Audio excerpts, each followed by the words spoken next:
This is a Galactic Network podcast.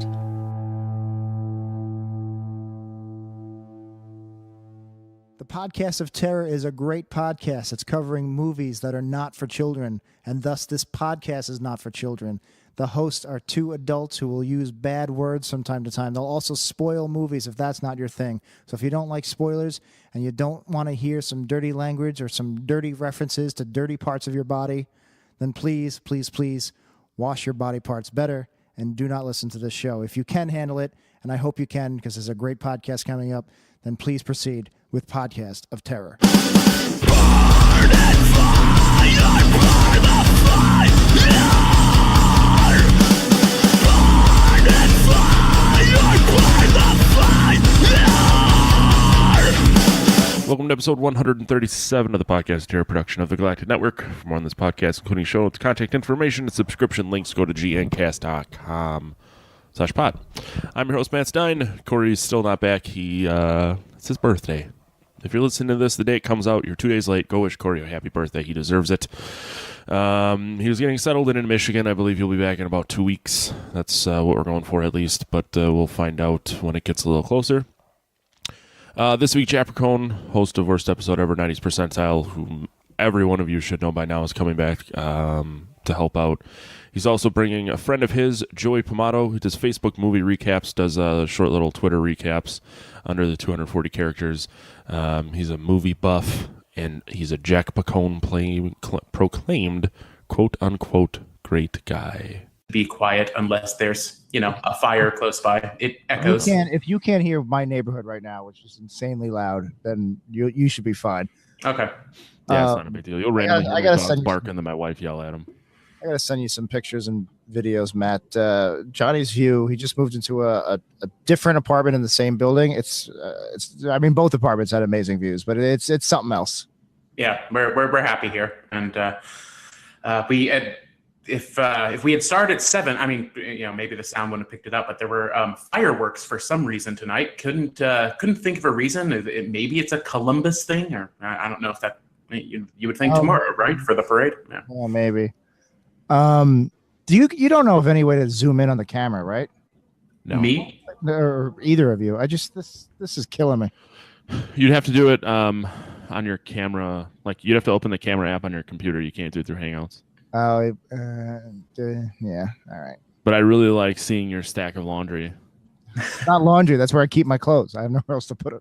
Well, I was clean laundry, dirty laundry. I didn't say it was dirty. I just said it was laundry. I'm just really glad I showered after the gym because I had no idea there was a video element to this at all. Oh, I'm sorry. Oh, no, it's okay. It's I feel okay now, but That's right, because you probably look up the show and see it in a normal podcast app, not on. They have a lot of YouTube. All right. Well, I didn't shower, so that's okay. I only got out of bed 45 minutes ago. Yeah, whenever you're ready, Matt. I mean, I've already started recording. Oh, marvelous. But I do want to get back to this ex-girlfriend in Wisconsin. The reason you can't. So where in Wisconsin does she live? Because it's a pretty big state, right? It is. You can use your hand as a map. You can. I thought you said your hand is a girlfriend. I can use my hand as a girlfriend too. I often had to with her. Yeah. She was from Sheboygan. And, oh my God, that's where I grew up. Oh, okay. Yeah. And now she lives in Arkansas with her husband and 2 children. So it's like, okay, that's 2 states I'll probably never have to go to. How old are you, if you don't mind me asking? I'm 36. Okay. We didn't both date Faith Laska, did we? No, but I went to school with her. Really? Yeah, her sister Kana and I graduated together. Wow, that's crazy. No fucking way.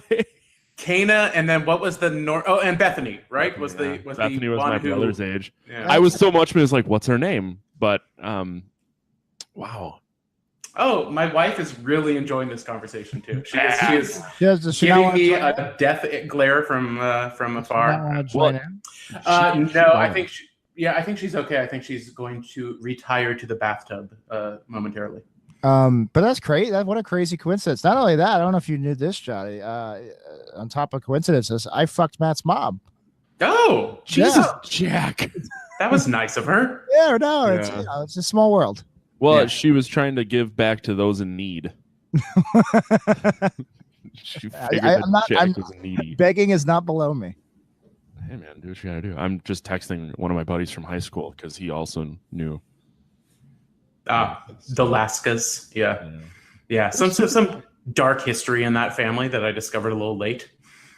Yeah, they were weird. I want to say, I think I made out with Kana. Oh.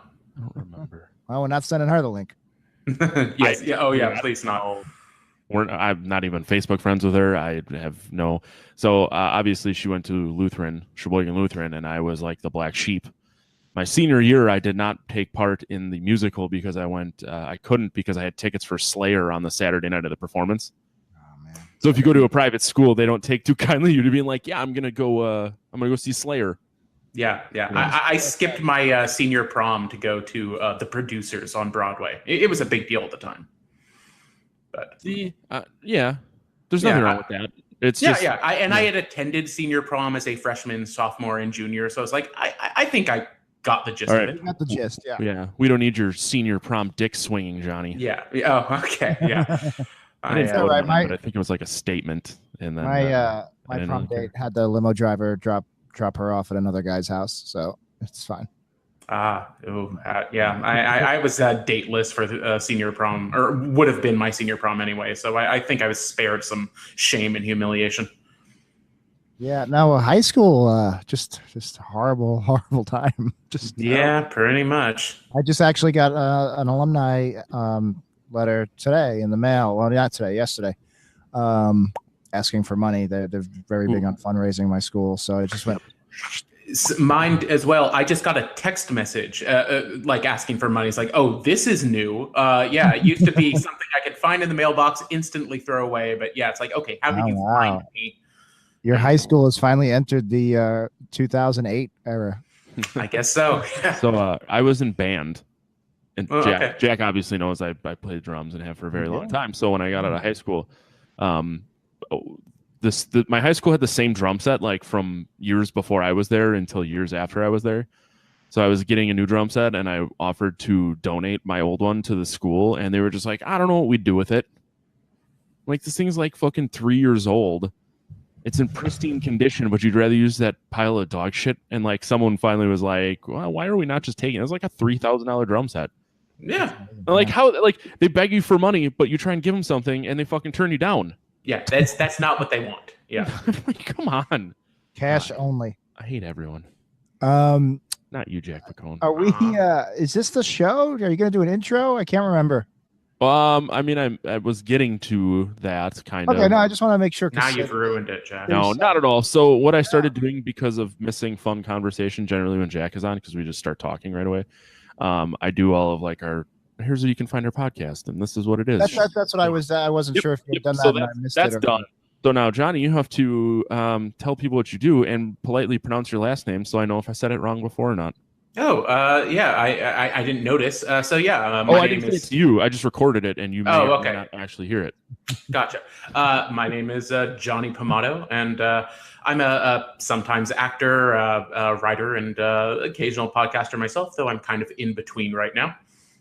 And an all-around great guy. And, well, thank you. Yeah, I was going to let one of you say that. I mentioned that in the pre-recorded intro that you are Jack Picone proclaimed quote-unquote great guy. No, I had the pleasure of meeting Johnny through previous guest of yours, Kevin Howard. Mm-hmm.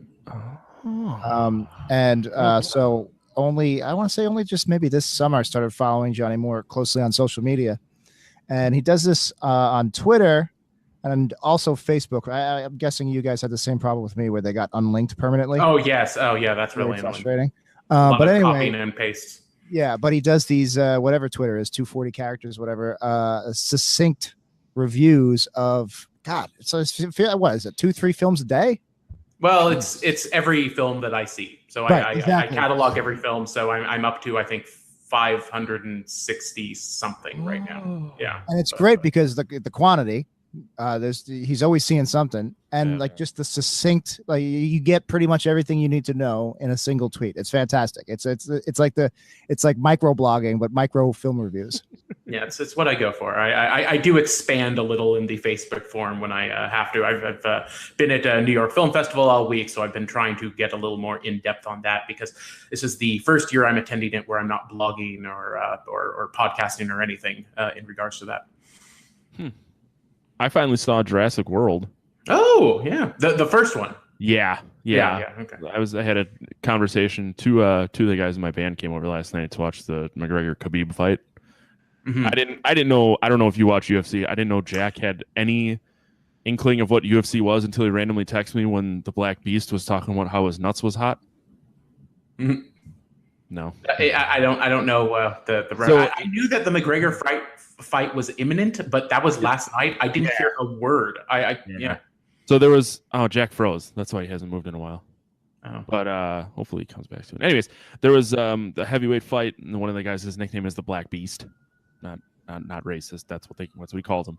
Sure. But he knocked the guy out, and the first thing he did was pull his shorts off, and he threw him over his shoulder, and he had like compression shorts on underneath. Okay. So it's not that weird. But Joe Rogan. That's why you pay per view. Yeah, exactly. So Joe Rogan goes into the ring or octagon, and he goes, "Hey man, why'd you take your shorts off?" And he goes, "My nuts was hot." And Joe Rogan just goes, "I understand." Yeah, we've all been there. Oh, the guy was it was super funny. Apparently his Instagram is chock full of hilarity too. That's something you're into. The Black Beast. I will look into that. Yep, the Derek the Black Beast Lewis. Hmm. Yeah, he's a big boy. So I finally watched Jurassic World yesterday because I was sitting around doing nothing, and I managed to miss the ending because I started doing stuff.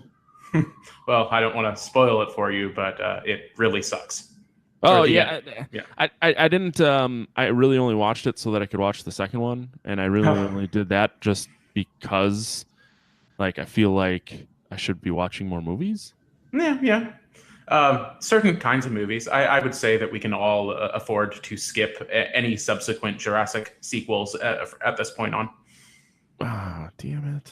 Yeah, I don't know. I'm a sucker for dinosaurs. Like, I guess, I even like the Jurassic Park 3. I liked a lot just because, hey, look, there's dinosaurs in it. That's all I needed.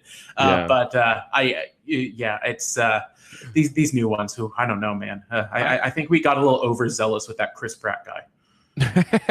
I mean, I don't dislike Chris Pratt, but I preferred him in, like, Parks and Rec. And that. Yeah, like, I'm getting there. I didn't dislike him, but with each passing film, I don't know. It's touch and go these days. Yeah. I did really like Guardians of the Galaxy 1. I didn't really give a shit about the second one. Yeah, see, and that's part of the conundrum. I wonder, it's like, that's the real test. Do we like Chris Pratt or do we just like Star-Lord? And maybe ditto Parks and Rec. Do we like Chris Pratt or do we like Andy, what's his name?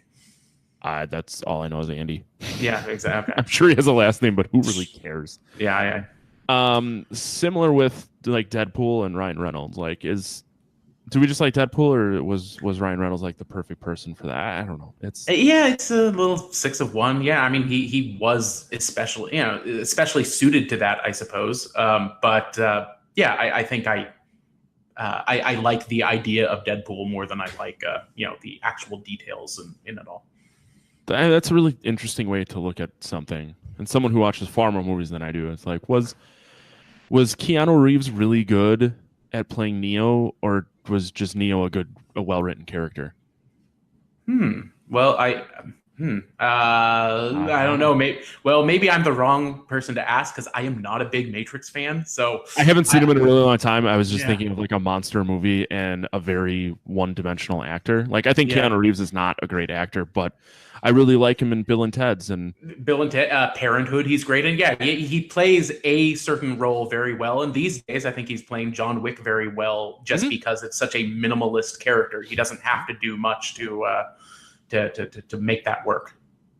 Here he comes. Yeah, he did text me. He's been having internet problems. Jack and I and Kevin as well play video games, and half the time Jack's internet doesn't work.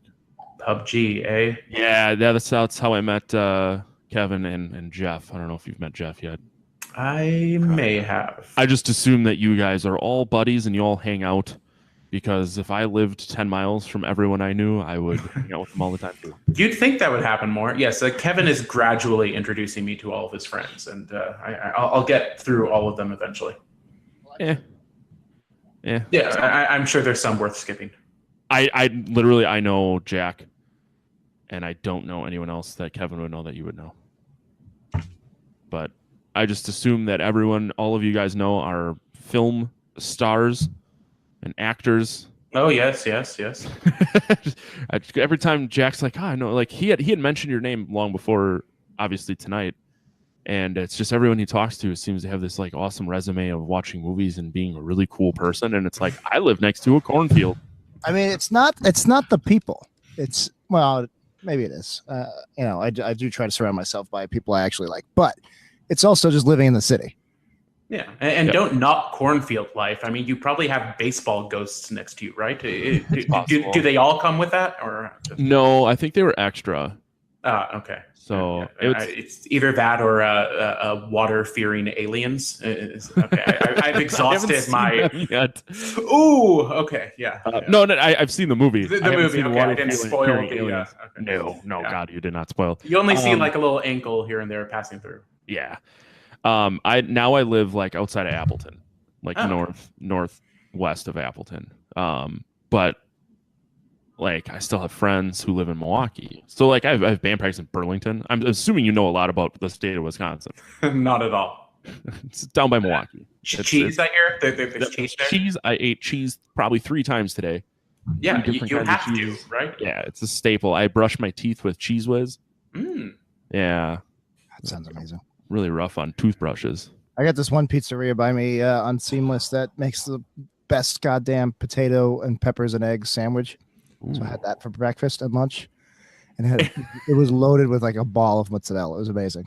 I fear my eating days are behind me, but that sounds great. Well, I mean, you don't have to stop. You just watch. It's a slowing down process. I was especially bad this summer, so I'm trying to curb that for before the string of holidays and whatnot. Yeah, no, I went through it last year, so it's. Johnny's also a solid chef too. He catered his own 4th of July party. It was fucking amazing.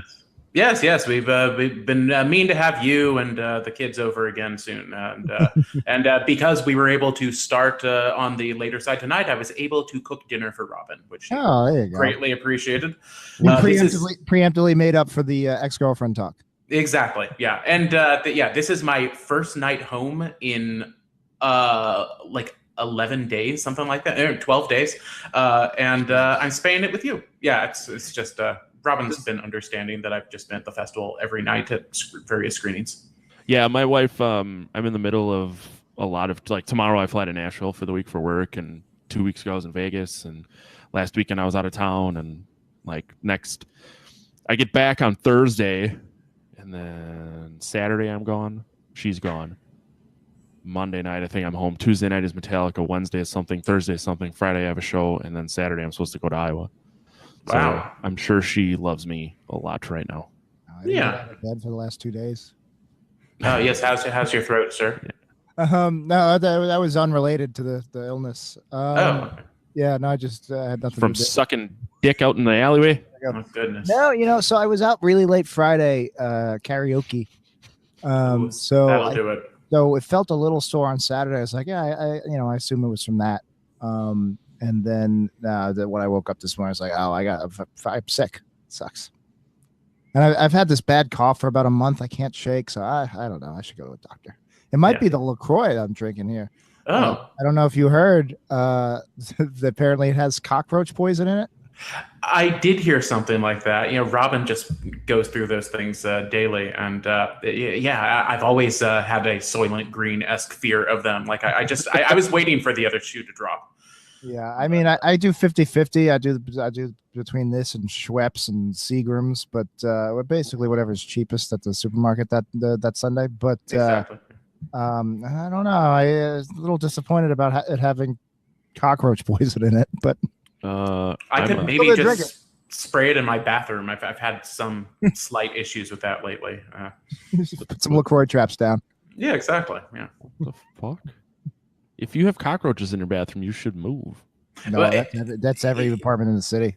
And I think I've quelled the uprising. In fact, I've lived in this building for 14 years and I think the number of cockroaches I had seen, I could count on one hand. And like 3 of those I would see come in through the window, through an open window, something like that. And then all of a sudden, like 2 months ago, I would see just one. And it's like, oh, wow, where did that come from? And quickly kill it. And then like a week later, oh, there's another one. What the hell? So it wasn't like a constant infestation, but I have since dealt with it, I think. And it's been now like 3 or 4 weeks since I've seen any. But it's weird that all of a sudden, out of nowhere, and we're like really high up too. High up. Like, That's what I don't usually see. Yeah, like pretty much everybody I know has either roaches or mice. Usually roaches or mice. But no, yeah, that high up, I'm a little surprised. Yeah, maybe it was from the dead body that was stuffed down your trash chute earlier this summer. Yeah, it's possible.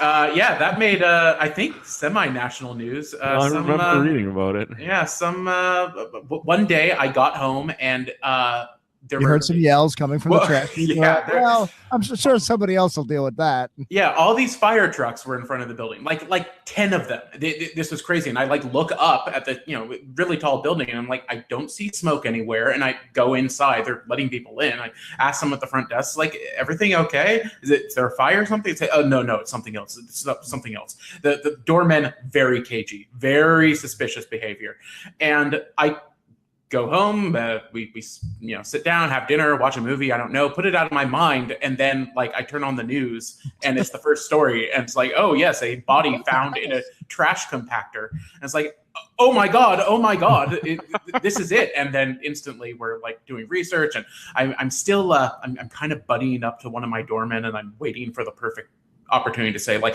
okay, tell me what didn't make the news. And my serial killer obsessed wife is certain that this was a hit job, because they ruled it a suicide, I guess.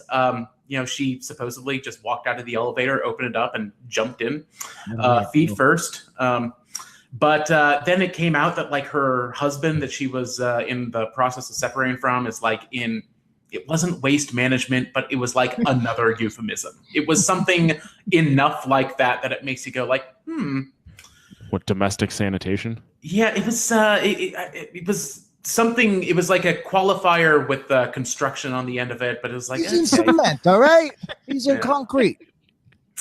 But it was pretty grisly there for a few weeks. The police were all over the building, and I couldn't use the trash chute, and I don't know. Still a lot of speculation. We were like, well, she could have been like murdered, but then how does the guy get out? There's cameras everywhere. It's like, well, if he could still be hiding in the building, Robin suspected. I actually I saw the news that night. I think Robin had gone to sleep, and she's obsessed with serial killers. So at the time, the news was reporting that it was probably a murder.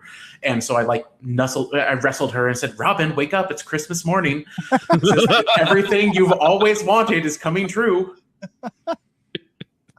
How do you even how do you get the bot? Like if there's not like there's like an access tunnel. It's not Die Hard. There's no access tunnel to the garbage chute. Like how do you even, oh God. And like, it's probably like the building manager that has to figure this out with the authorities. God. Yes. What I had heard was that the compactor had been turned on, that she had been crushed in it. And I'm like, well, God, you could almost I feel like, I'm not exactly sure how it works, but I feel like you could almost not notice if right, yeah, because if it had been. And I also wonder, is that what killed her? Because I'm thinking if you go feet first down it was 21 floors. You might, if you're feet first, you might just break your legs, or they might go up and I don't know. I'm trying to think of that Daniel Craig movie with the hot air balloon accident and the guy's legs are coming out of this room. Yeah, that's it. Yeah. That was the image that always rushed to my head with that. See, the image that rushed into mind was Star Wars: A New Hope. It's just like C-3PO just listening to this. The trash chute scene. Yeah, of course. I was like, but rest in peace. Yeah. Yes. She will be missed. I don't think I had ever consciously walked by her in the building, noticed her when the photos came up on the news. Like, oh God, it's no one I've ever met. I saw a grisly accident yesterday afternoon. Actually, that shook me more than I thought it would. I'm pretty desensitized to all this kind of stuff. But there was a motorcycle accident. I guess maybe less than an hour after, the cops had it all roped off and they're taking photos and there's gawkers and neighbors. And I walk by and I see the car all, with a dent in the side. I see the motorcycle. I see the helmet 15 yards away. And then I just see like the biggest pool of blood I've ever seen in my life. And I was just like, this guy's got to be dead. Yeah. No body, thank God. But man, just seeing that blood, it just turns my stomach a little bit. And I'm desensitized to that stuff. I'm surprised. Same. Yeah. It sat with me the rest of the night. It's amazing how what bothers me and what doesn't. And usually that sort of thing, I mean, maybe in that circumstance, in that environment, it would. But like other things like, the surgical channel and the dissections and stuff, that stuff, like, I just look at it scientifically. But exactly. I guess. It's all, Matrix code. Zeros and ones. Yeah, there you go. Exactly. Blonde, redhead, brunette, stuffed down a trash chute, motorcycle accident, shot in the face. Yeah. We've come full circle to Matrix. Yeah. That's true. Good point. I think Jack missed that. Matrix talk. Yeah. I'm glad my internet came back. That was a very short outage. I was lucky. Yeah, I kind of forgot. We've been lucky with your internet and you helping out. Knocking on wood. Yeah. Yeah. Oh, I didn't want to interrupt your murder talk. So you guys. No. Sorry. Podcast of Terror. We can move on to his famous neighbors. He lived with Anthony Weiner. Lived in that building too. Yeah. The Anthony Weiner, the one and only. And after he did dick pics, did you just walk around with his dick out all the time? Be like, that's to give the people what they want. I will say, I go to we have a gym in the building, and I would go there a lot, and it would not matter what time of day I was there, morning, afternoon, late at night, he was always there. And I mean, I don't know, 5 or 6 days a week, he would always be there when I was there. It was kind of weird. And yeah, that guy liked to work out. His clothing left little to the imagination, and showing some bottom ball. Yeah, it was very sweaty and clammy and lots of veins. I know I could be describing his penis right now, but I haven't seen it. I kind of miss him. And his wife, Huma, moved out. I don't know if when he's out of prison, if he comes back here, if he's still going to live here alone, or if I've seen the last of him. But we're now at about a year of his sentence. I think he only had 17 months, so I don't know. It should be soon. Yeah. I mean, and if she sold the place, there's a vacancy in your building. So yeah. Oh yes. One of you can be my new wacky neighbor. I can handle living in your city. Jack tells me all the time about he's up till 3 a.m. Yeah. Can't fucking do that. I stopped being a night owl a very long time ago. It's only it's different being single. It's weird. It sucks though. I don't like staying out because then it ruins your whole day. Then I was hungover all day yesterday. I could barely get out of bed. Mm-hmm. And then I go out of bed and I see a motorcycle accident. So I went back to bed. Yeah. Wise counsel. I tried to break myself of my night owl-dom, but I'm kind of getting back into that. Or I'm just now getting less sleep. I'm still waking up on the earlier side, but staying up late. And then like once a month I have to play catch up, and like I'll press snooze 20 times in the morning, and it's like and get that out of my system. If I stay out till like 3, so sometimes we play bar shows and I get home at 4 a.m. and I'm still up at 8. It's like there's just nothing I can fucking do about it. If I had to guess, the bars by you, they close at 2? 2:30 is bar close on weekends. Yeah, it didn't occur to me. Yeah. So, because there's every once in a while there's a bar here that closes at 2. Sometimes it's 11, which drives me nuts. But most bars close at 4 in the city. Oof. Yeah, so that's. Well, it wouldn't matter if it didn't take me 2 fucking hours to get everywhere. Like yesterday, I went to a friend's place in the city to watch the fight, and I came home. I got it's a commute. She lives pretty close, so it was only a 50-minute fucking train ride at 4 a.m. So how far is it? She was literally like right over the river, but up 80 blocks. So it should be an easy commute, but it's just Williamsburg. It just sucks. But anyway, I get back in Williamsburg from the commute at 4 4:05 a.m. and I'm fucking starving. And the only thing open that late between me and my apartment, and I didn't want to overshoot it, was Checkers. So I go to Checkers, and there's just a line like out the door. I was like, fuck. And it was because it was 5 minutes after 4. So all the bars had closed and all the drunk people. That's what happens, yeah. It's like if I was just 10 minutes earlier, I would have just been in and out. Don't know what that's like. I think there was a couple weeks ago, Jack sent me a video of him. What was it? It was 3 a.m, right? It might have been 4:30 for you. What video? Depends. You were just talking. You made a comment about how I must find it weird that people are still like out partying at 4:30 in the morning. Oh yeah. That was like 5. Jesus. Yeah, because we were playing, and I was about a half an hour from home, and I just sent him a picture of like us, the only car on the highway. Yeah, like, no, I was fucking asleep right now. I sent that because I was even genuinely surprised because it was like 5 a.m. and there was just people everywhere. I guess they were doing the same thing I was doing. You get it at 4 a.m., you get out, and if you're with friends, you go to a diner, and then you stay in the diner for like an hour. Yeah, I do stay up very late at night, but I'm usually not out anymore that late. You know, if I'm out at 4 a.m, something has gone very wrong, or maybe very right. I don't know, but yeah,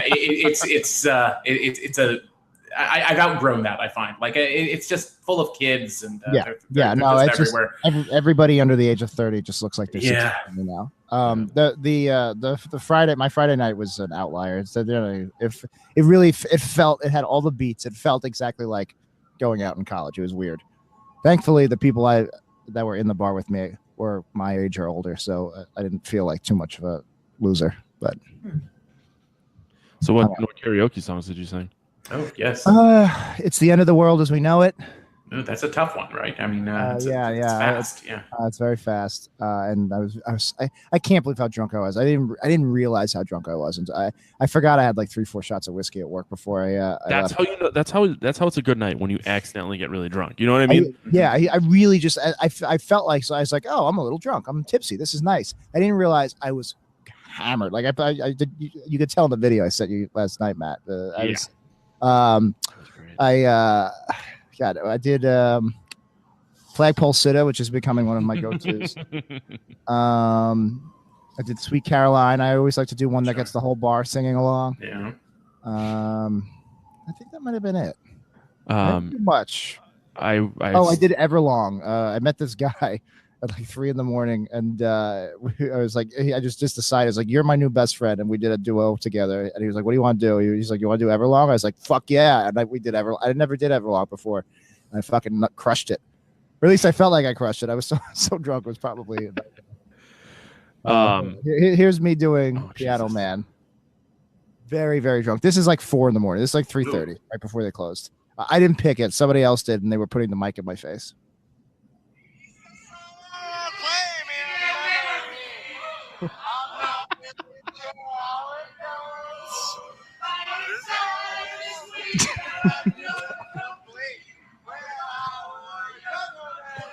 Like the slur, and it's just like it's cartoonishly drunk.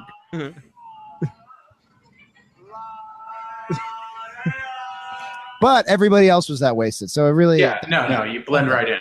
Yeah. On Friday night, I found ASMR. The whisper thingy. You have heard of it? Okay. Okay. Oh, you mean you just heard of the concept of it? Yeah, I didn't know this existed. Really? So I stayed home Friday because I stayed home Friday. I was playing video games with a buddy using the internet, and I was drinking, and I got considerably drunker than I planned on. And at one point, he brought up ASMR, and I think I watched a German lady put Pop Rocks and Alka-Seltzer on the top of an umbrella and sprinkle water on it for an hour while she whispered. And I'm like, if I was having problems sleeping, this would probably be really fucking cool. Oh, I gotta try that. Yeah, it's oddly alluring. I also know that there are some guys jerking off to this. Exactly. Yeah. So it's. I mean, there's some guy jerking off to this probably. So I hope so. If we're doing our jobs right. Yeah. That's so funny because the girl next to me at work never heard of ASMR, and Friday she I introduced her to the idea of it. That's so funny. I heard of it a couple of years ago. Dan brought it up on our '90s podcast. Which I guess you didn't listen to that episode, asshole. But, no, I probably listened to it like half-heartedly, or I forgot about it. I don't know. Anyway, yeah, no, I've I never only actually, listen when you talk. Dan's a dick.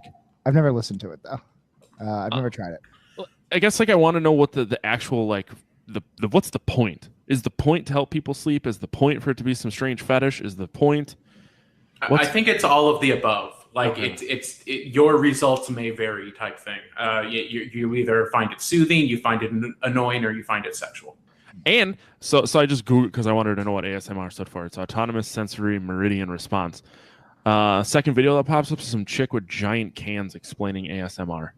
Oh, well, This usually seems to be for pretty women, which is why I lean towards obviously it's to each their own, but to me it does seem more. There's a whole Twitch. Oh God. Oh, it's the same chick. Oh, what did I see? Oh, at Simpsons Trivia on Sunday, Oh my God. there was a Twitch stream being played at the bar, and it was literally a guy just counting to 10,000. And I'm sure he made a decent amount of money in Twitch donations. It's just it just drives me nuts. Jack, this lady is rubbing a sponge. She's rubbing a sponge on a microphone. I hear police sirens. that's on my end. No, I can't hear it. God damn it. I heard a sort of scratchy bit for a second. That's all it is. Yeah. I mean, with the video, How many views does it have? there are 162 people watching it live. It has a total of 1,489,772. Okay, hold on. There's 162 people watching this. Some lady just put a sponge up against the mic. How many people are watching us live right now, having this nice entertaining discussion? One. Are you the one? No, Might be my wife in the other room. Yeah. It might be. Or is it Matt's wife? Matt's wife's suddenly a big fan of the show, apparently. So last week she was apparently our one viewer, and we kept saying like, "Hey, whoever you are, talk to us." Not a word. And then 2 days later, she goes, "I was your one viewer." I'm like, like out of the blue. She's never listened to conversation. I'm like, "What the fuck are you talking about?" She goes, "Yeah, I listen to it once in a while." She goes, "But it's not a podcast if you can watch it." And I'm like, "How the fuck else do you want me to record these things?" So it's just very easy. It streams. Sometimes people like to watch editing. it. That's the dream. Yeah. Oh, it's Beatmaster. I guess the sponge. Maybe he moved over from the sponge video. No, he wants me to start doing ASMR. I'm gonna get like a push-up bra and a high-end microphone and just stand in my room in front of a green screen. That's how you get the hits. And just like rub cantaloupes for hours. Let's all do that. Yeah. That sounds like good. Oh, she's opening up a big tub of KY now. Yeah, This took a turn. that's pretty overtly sexual. Oh no. Sorry, is it cotton balls? I need to stop watching this, otherwise I'm gonna. Yeah, no, you mean you're kind You're of hooked. hosting your own show at the moment. Shut up, Jay. So You could that plastic bottle you have in your hand. You give that a few crushes. You get that like kind of like those dent noises. That would qualify, wouldn't it? For sure. I'm trying to see what I have around that. I know. I was doing the same thing. Oh wait. I have some tomato soup I was eating before we recorded. Hey, just take the spoon and slap the top of the soup in your microphone. Oh, all right. Yeah, I don't know. Oh my God, the views have just skyrocketed. I got a can of coffee beans. I could just... Gosh, we're in the wrong business. Oh my God, the I think Nielsen's we've are made coming quite in, the boys. discovery now. The Nielsen's are coming in. They say less conversation, more shaking things into the mic. Coffee beans. I know. I'm just looking around to see what else I have. Yeah, everything around me is soft, pillows and whatnot. Damn you, soft surfaces. So I let's guess start we on could Psycho 2. Yeah. Oh, yeah. I want first thing. I Matt want does not sound enthused. No, I had never seen I'd only seen Psycho 1 a small handful of times. Mhm. So I never had any interest in seeing the sequels because there's like 4 of them, right? There are, or 4 films, 3 sequels. Yeah, Have And you there's- and there's have you a seen them all? spin-off. I have. I was actually rewatching 3 this afternoon. I love the cover, by the way. Get that in the camera. Oh yeah. It's so good. corny. It's so like it's so antithetical to the for like the prestige horror. This is the film where things kind of take a turn. Like, I think that the second one has some really good things about it. The third one, it just turns into trash. And the fourth one, I haven't seen since I was a kid, but I remember being real bad. I like the fourth one. I think it's interesting. So I saw these. That's the origin story one, right? Yeah. I saw these 3 films for the first time and only time. One afternoon, like one Saturday afternoon on like TNT, like they were doing a marathon. And I caught the middle of 2, and then I watched all of 3 and all of 4. And I was like, oh, this is so interesting. And what's funny is I don't think I'd ever seen the first one because I was a kid. So I don't think I saw Psycho until film school. So, I knew all the basic beats of Psycho, but it was our friend Kevin Howard has never seen it. I actually gave him a Blu-ray to rectify it. Yeah. Wow. I don't know if he's yet to watch it. I'm surprised. But anyway, I have a soft spot for 80s and late 70s movies, especially big Hollywood movies, which this isn't really, but it's kind of is because it had a lot of weight with it. Yeah, it's bigger than you would expect it to be. It's got that Universal logo and all. Yeah, so I have a natural affinity for just like the tone and the pacing of those kinds of movies. So I liked it. I was the second half I was a little wavering, and we'll get into the details. Sure. But 3, I remember I was a dumb kid, but 3, I remember being like, oh, this is cool. 4, I really like. So 4 was a made-for-TV movie, and it was PCH Pounder of The Shield and other things. And I remember I had just seen RoboCop 3 for the first time. So I watched that week, I watched 2 CCH Pounder movies, and then because of that, she was just burned into. She was an actress I would always recognize, and how you have your everybody's got their stable of character actors. Yeah. And that was she was that for me. And mine was Lynn Thigpen. If we're going strong black women. Yes, that for sure. Anyway, she plays a radio DJ, and Perkins calls in, and he's like, "Hey, I'm the guy. I'm gonna start killing people again." And she's like, "No, don't." And she's trying to convince him live on air not to. And they're intercutting that with flashbacks with when his mother was alive and he was a young boy. And the mother was clearly a fucking crazy person, and it was like weirdly incestuous. Like they would like roll around and like wrestle, and like he'd start to get hard, and then she would freak out and yell at him, and like it was deep themes. This was way before Game of Thrones for a made-for-TV movie. But what I thought was interesting is I haven't seen Bates Motel, the TV series, but it's gotten very good reviews. People really seem to like it, and it seems to be out of all these movies. It seems to be based on Psycho 4, New Beginning, or whatever it's fucking called. And I've heard keeps a lot of the details of that. I think I watched like the first 2 episodes of that, and I was like, I want to like this. I wouldn't mind exploring this world. I didn't even hate the notion that they update it to the present day or whatever it was. But I don't know. I didn't need it in my life at the time. And then I heard a few seasons later, oh no, it got really good. It's like, well, it's too late now. Yeah. There's no going back. Same with Hannibal. I heard Hannibal is very good, and I haven't. I like that one a lot. Maybe it was because I was watching that. It's like, I don't need 2 of these in my life. So I can't wait for the TV series that explores young Jason and his mother.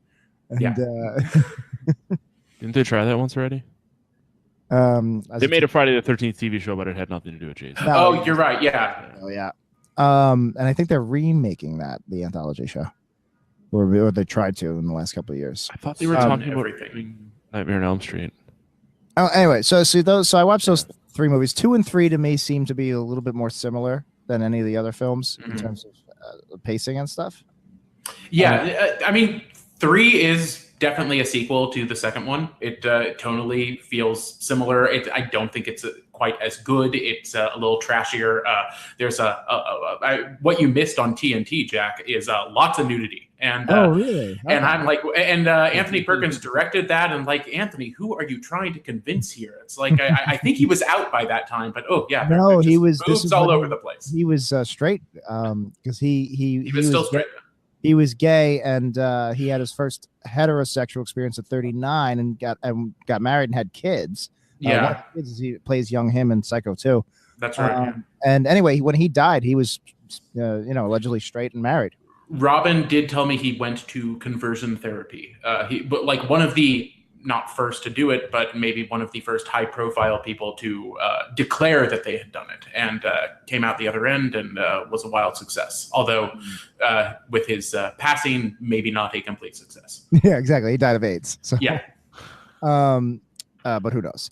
Well, if his wife didn't have it, I don't know. Well, Yeah, that's not yeah. neither here nor there. But so before we get to the transfusion. movie, so we're talking about 2, whether we liked it or not. I do want to point this out. Apparently, this is one of Quentin Tarantino's favorite movies. Yes, I think he has said that he prefers it to the first Psycho, which Come on. is crazy. Yeah, but he loves to throw that little nugget out. But I really would love to know his hows and whys for that. I feel like that I hate to never like not trust somebody when they say something, but I'm always like, hey, you're just saying that to be contrarian and be an outlier. Like I could see why he would like it. He has the same taste in certain ways as me, like in terms of those 70s, 80s styles. Yeah, it's more 70s slasher sensibilities and stuff. The kind of stuff that he tends to like. I think there's other films of that genre that he really flocks to. It feels kind of grindhousey, or at least more than the original. But in terms of quality, I think the best thing you can say about Psycho 2 is that it's way better than you expect it to be. And that was probably the case at the time. I'm sure people, that was at a time when sequels were still relatively a new thing in terms of lots of them coming out. And I mean, there had to be some backlash or confusions, like, why are we doing this? Why is anyone doing this? Why bother? And then when people saw it, I'm sure people thought, oh, wow, okay. It's at least better than you would expect. And I believe it made its money back. Yeah. And, the original cast members, that helps matters. And some strong supporting characters. Yeah. Oh, yeah. He was so good. Yeah, I really like him in that movie. I think that he gets to play a great angle of, that thing of your supposed villain not even knowing if he is the villain or not. I love how he plays his panic and confusion and maybe I'm killing these people. I don't know, or I don't know who's on the other end of this phone. I think he's really good in the film. So I guess we're just gonna assume your listeners, Matt, have actually watched the film, and you're just gonna keep. But spoiler. So there is a twist in the middle of the film, just like there's a twist in the first one. And I didn't remember it, although I saw it coming a mile away, except I was like, all right, it's obviously Vera Miles is is just fucking with it. Like that was, to me, was obvious. All the other twists that came, the one that shocked me was that Meg Tilly was the daughter. That took me to no surprise. And I was like, I didn't really like. She must be a really good actress. She was playing those earlier scenes pretty straight. But I like that twist a lot. But that's when he kind of once that happened, and Anthony Perkins kind of switched to like, oh, I'm just crazy now, and I'm talking to Mother again. I kind of lost interest. I really liked it better when he was like freaking out, trying not to go crazy. Once he embraced being crazy, I was like, Yeah, though he doesn't fully embrace it until that last scene. I feel he becomes more comfortable with it. I mean, one thing I like about this film, you said like, oh, there's a twist halfway through, and I didn't know exactly what you were talking about because there's several twists in this film. Really, I mean, there's a lot of surprises sprinkled throughout, and what I do like about the back half of the film is that you do have to kind of do some math and figure out there's. Every once in a while, the phone will ring and his mother is on the phone. And sometimes it might be nobody. Sometimes it's Vera Miles. Sometimes it's his actual mother, who we meet at the very end of the film. And you actually have to do a little math and think like, oh, wait, well, it can't be her this time because she's dead in the basement, and it can't be Meg Tilly involved with this. She's in the room. I think there's some cool layers with that. It reminded me of the first two Scream films. With the two killers. Yeah, exactly. And it made me wonder, I mean, this doesn't have two killers exactly, but yeah, it's one of those first examples of a film that does really misdirect you because, there's so many potential outcomes and they only get ruled out gradually. Exactly. Yeah. No, and I really like that. It did come. It got a little silly at the end. It felt like The Departed, where the twists just were coming so fast and furious. Like I Yeah. really when the mom shows up, I was like, "What? Come on, what?" Yeah. But in retrospect, I liked it. But at the time, I was just like, I was ready for the movie to be over. It seemed like it all wrapped up. It's like it was a it was sad that Meg Tilly got shot and was really trying to help. But I was like, okay, this makes sense. If I was doing a character arc, this is where I would go. And then the Sure. mom shows up, and then they go through all the tension of he preps the tea, and he goes for the different tea bag. It's like, oh, he's gonna poison her like he poisoned his first mom. Oh, this is great. And then she sips the tea. I'm like, oh, she's gonna start bleeding from the mouth. And then he just smashes her in the head with a shovel. And I don't think I noticed it last night when I was watching Psycho 2, but like they replay that scene in Psycho 3. And I think in Psycho 3, I noticed like a ADR line or something of her commenting on the tea, like this tastes funny or something like that. And I was like, are they misdirecting us into thinking that's poison before he grabs the shovel? And yeah, and I will say, I mean, it's such a silly scene and a silly kill, but I do like, you don't see the shovel kill often, and you really don't see the like straight down on the head, like bam. It's usually in the face. It's you knock off the head in some really unrealistic manner, but it's pretty satisfying. Yeah, she does. She twitches. Yeah. Yeah, it reminded me of Home Alone. When Yes, there's some good kills in this. I mean, it does. Vera Miles, man, that Yeah. one, the knife right through the mouth. In the mouth, yeah. Mm-hmm. And then yeah, going back to the Meg Tilly thing, I think it's pretty shocking that your female protagonist, even though she is playing different angles, I mean, she's the Vera Miles of this movie, and it's kind of shocking when she's killed. Yeah, It's you sort of expect her to. The film to end with her driving away, knowing the truth or something. She'll never go back, but she knows that she's taken part in reawakening the killer inside Norman. But no, yeah, she gets a pretty grisly end. pretty dark. Yeah, and to let I think this is the only one where he gets away with it. I don't remember at all actually. Yeah. But yeah, to end with everybody. Well, I guess he was innocent until the end. Exactly. That's the thing. You keep thinking, I mean, there's a lot of misdirection, a lot of stuff. It's like, well, Norman could be killing some of these people. Could be him in the dress killing the random teenager who goes to fuck in the basement. Which I assumed was the case until the aunt, the mom starts talking about how no, it was me. Up until that point, I was like, all right, so he was still killing people. Yeah. But basically, if she was the one, if she killed the boy. And maybe even like if she killed all of it, Vera Miles didn't kill anybody, and she killed them all. Then I guess you probably. I mean, you're right. It's a completely open interpretation of he may have killed him, he may not have. Now, one thing that I was trying to piece together, because I totally conflated something in my mind. I thought that there was another character entirely in the film. Like I thought Meg Tilly had a boyfriend who was also helping her, and that he got killed at some point, and then that didn't show up. But who is watching her take a shower? Because I don't think it's Norman. I don't think it's her mom. That would be weird. I think it's Norman's mom? So she is occasionally in the house too. I think she was living in the attic. I think she's the one that people kept seeing. So yeah, that was. Yeah. It's never entirely clear. Is it her, or does she wait to go to the house until the very end? But yeah. So okay. So it's her watching Meg Tilly's body double. You're right. It's open interpretation. And if I told you I think it's Anthony Perkins, there's not much you could really say. Yeah. They cut to him playing the piano, but it's editing. He could, that could have been 10 minutes later. What's also, if we're going with how crazy the mom is, that's an interesting take too. That the serial killer psychopath part of his brain is biological. The fact that his real mother, was in the mental hospital. Mm-hmm. Although, are you how familiar with Psycho 3 are you? So you haven't finished it yet, right? I've seen it before, but it's been many years, and I'm about halfway through now. I thought I would be able to finish it before. It adds some details to that fills in. It actually fills some stuff in on Psycho 2. There's more. There's Psycho 2 has so many twists that some of the twists aren't even in Psycho 2. You have to wait for the next movie. And there's a whole religious angle which I forgot about, the nun with her lapsed faith, and then she pretty great scene of her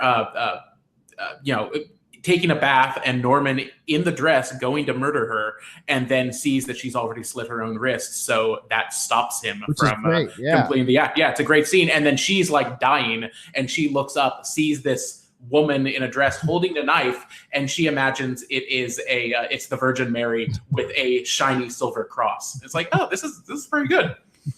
Yeah, no, it's like for movies can any good movie can end up having a bunch of schlock sequels, and you go, you know what, whatever. It doesn't take away from the original. You just pretend they don't exist, whatever. I would if my masterpiece had these 3 sequels, I would want better ones. I'd like Color of Money to My Hustler maybe, but I'll take this. Like they're at least they're doing interesting things. They're not just straight to video schlock. And it feels, and I think Color of Money, that's a good comparison. I think there were 22 years in between these 2 films, or 1 and 2. And the passage of time helps because it does definitely feel connected to that film, but it does feel like another era. I don't know about you, but it actually did something to me to see the very recognizable Bates Motel and the Psycho house, but in color, and it's like suddenly it's like, oh wow, it feels real. It feels like a tangible place all of a sudden, as opposed to a movie set. Even though if you've ever been to Universal Studios, you do drive by it, and that's exciting too. I have to do that. My school is where I work is on the Universal backlot, so like as part of the school tour, you get to tour all that stuff, and I really want to see Hill Valley especially. Mm-hmm, yeah, I haven't been since I was a little kid, and I was actually thinking last night watching this, like, I wonder if it's still there. The Psycho house is like, well, of course it is. You can't. There's a lot of things you could get rid of on the backlot tour, but you can't get rid of the Psycho house. You can't get rid of. They probably use it for Bates Motel, or were using it. They may have, and I think this is like a little tidbit I remembered from years ago, some random like BuzzFeed thing or something. It is incredibly common that lots of commercials shoot at the Psycho house. There's a lot of like door knocking, and like it's a green door or something, and like it's apparently very recognizable to people if you look hard enough. I think you were going to say it's very common for people to climb into the basement of the house and smoke weed and then feel each other up. Yeah, it's a perfect place for it, right? Before we continue the Psycho 2 discussion, since we're talking Bates Motel, Matt, can you look up on your computer there's a film called Bates Motel, not the TV show Bates Motel. There's a film from the 80s called Bates Motel, and apparently it's a comedy drama that is somehow related to Psycho. I don't know if it's canon and it's in the universe. Also a TV movie, I think it was. Maybe. Yes, yeah. Yeah. It's the made-for-television comedy drama horror film and a spin-off of Psycho. Spin-off, so it's in the universe. It's in the MCU, the MCU. It's about Alex West, a mentally disturbed youth who is admitted to an asylum after killing his abusive stepfather. He's then befriended by Norman Bates and ends up inheriting the Bates Motel. It was originally produced as a pilot for a proposed TV series set in the Bates Motel, but it was not picked up by the network. Okay, so all of that makes sense to me, except the comedy part. The film ignores the timeline from Psycho 2 and 3. Mm-hmm. It's split timelines, like how Halloween Michael Myers has like 5 different timelines now. Yeah. Or Terminator. God. Although Terminator, I think, still technically is all under one umbrella. Yeah, I liked Genesis though. Was that the last one with young Arnold and stuff like that? Yeah. I thought it was kind of cool. It was really hard to figure out what was happening, but I blocked it out. I liked Arnold Schwarzenegger in it. I liked what they did with his character. I liked the idea of the story. I liked everything about it, except it was just so half-assed, like written and directed. Like it was just like it was just generic action movie number 72 with all the great Terminator stuff in place. Like, yeah, Terminator 1, Terminator 2 are the 2 of the greatest films of all time. James Cameron is fucking genius. Terminator 3 is a solid film. I kind of like it. Yeah. But every time they do reboot these things or undo the timeline, like I want to say, like, can we submit our ticket stubs to the last movie and get reimbursed? Because if you are saying that one didn't count, like, hey, it counted for me when I went to that Salvation garbage with the Christian Bale and the robot eels. That's all I remember from that movie. Terminator 6 is, I think, already done filming pretty much. Yeah. Yeah. Arnold and Linda Connor again. Linda Hamilton. Sarah Connor. What was I just about to say about the TV series also is like complicates things even more because that's canon. But it's a different universe or something. But that show was really good. Like the first half of the first season was. I heard that. Yeah. And then it just suddenly got real, and they were doing really interesting things with Terminator canon. Like they weren't recreating the movies, they weren't doing the standard beats. They're like, all right, we have this universe. What could and like there's a whole idea of like a good Skynet played by Garrett Dillahunt, and it's awesome. Oh. Wow, if I had known Dillahunt was involved, and those are the magic words for me usually. It was exciting. It was exciting storytelling, and then it got canceled after the second season in the middle of like a cliffhanger. So like it's I don't even recommend you watch it because there's no resolution. It's incomplete. I mean, that's a surefire way to get me to never pay any attention to it. Like I have a sixth sense for the shows that are going to get canceled, so why bother tuning in? And there's a lot of those that I bet I would have enjoyed, but it's like, can't get attached. Yeah, but that's why you're stuck watching Grey's Anatomy every Thursday. You're like, all right, this will wrap up in 3 years. No harm, no foul, and now you're just I got you hook, line, and sinker. Oh, I didn't realize that was still on TV. Now and forever. What Ellen Pompeo is going to be, is that her name? Will be dead and buried, and they'll be Grey's autopsy. All right, so I want to go. I got some interesting, some little notes here. I don't know if you guys took notes. I took a few, yeah. I was surprised he still owned the house. You would think like they would have sold the house and give them money to victims or something. He would have been civil lawsuit. I don't know if. And the hotel is still operating. Dennis Franz is running it, but is the money generated from the hotel going to the Bates estate or what? It's very odd. Yeah. And also the fact that Dennis Franz and Robert Loggia both are in this Podunk, California town, like these two like New York, Chicago guys. I'm just living off the side of the highway over here in this one truck town. I was watching the credits last night coming up, and it's like, and Robert Loggia's name is like, oh, Robert Loggia. For some reason, I thought Dennis Franz was in this. I must be thinking of a De Palma movie. And it's like, oh no, Dennis Franz too. It's like, okay, everyone, yeah. Can we talk about Dennis Franz's weird like puppet face that happens with? It's kind of a genius thing. There's always the moment when you have a real grisly death where you have you shift from the actual person to the double, usually for the blow. Like when you get the second the axe goes in, suddenly it's a puppet or a mannequin. But this time Dennis Franz puppet, fake Dennis Franz has a moment before getting killed, I guess, to ease the transition of what you're watching. Like it's not. It's kind of jarring at first. Like, oh, he looks different there, but he's still like alive, so he must be a person. But then no, he's dead. That thing must have been so hideous on set. That Dennis Franz Muppet. Oh god! Also, one of my favorite Simpsons cameos. Oh yeah, you can't get away with this with a man in the White House. Not likely. I miss him. He's still alive, isn't he? He is. Yeah, he's just retired happily. I hear. Yeah, not doing any more nude scenes like he did in City.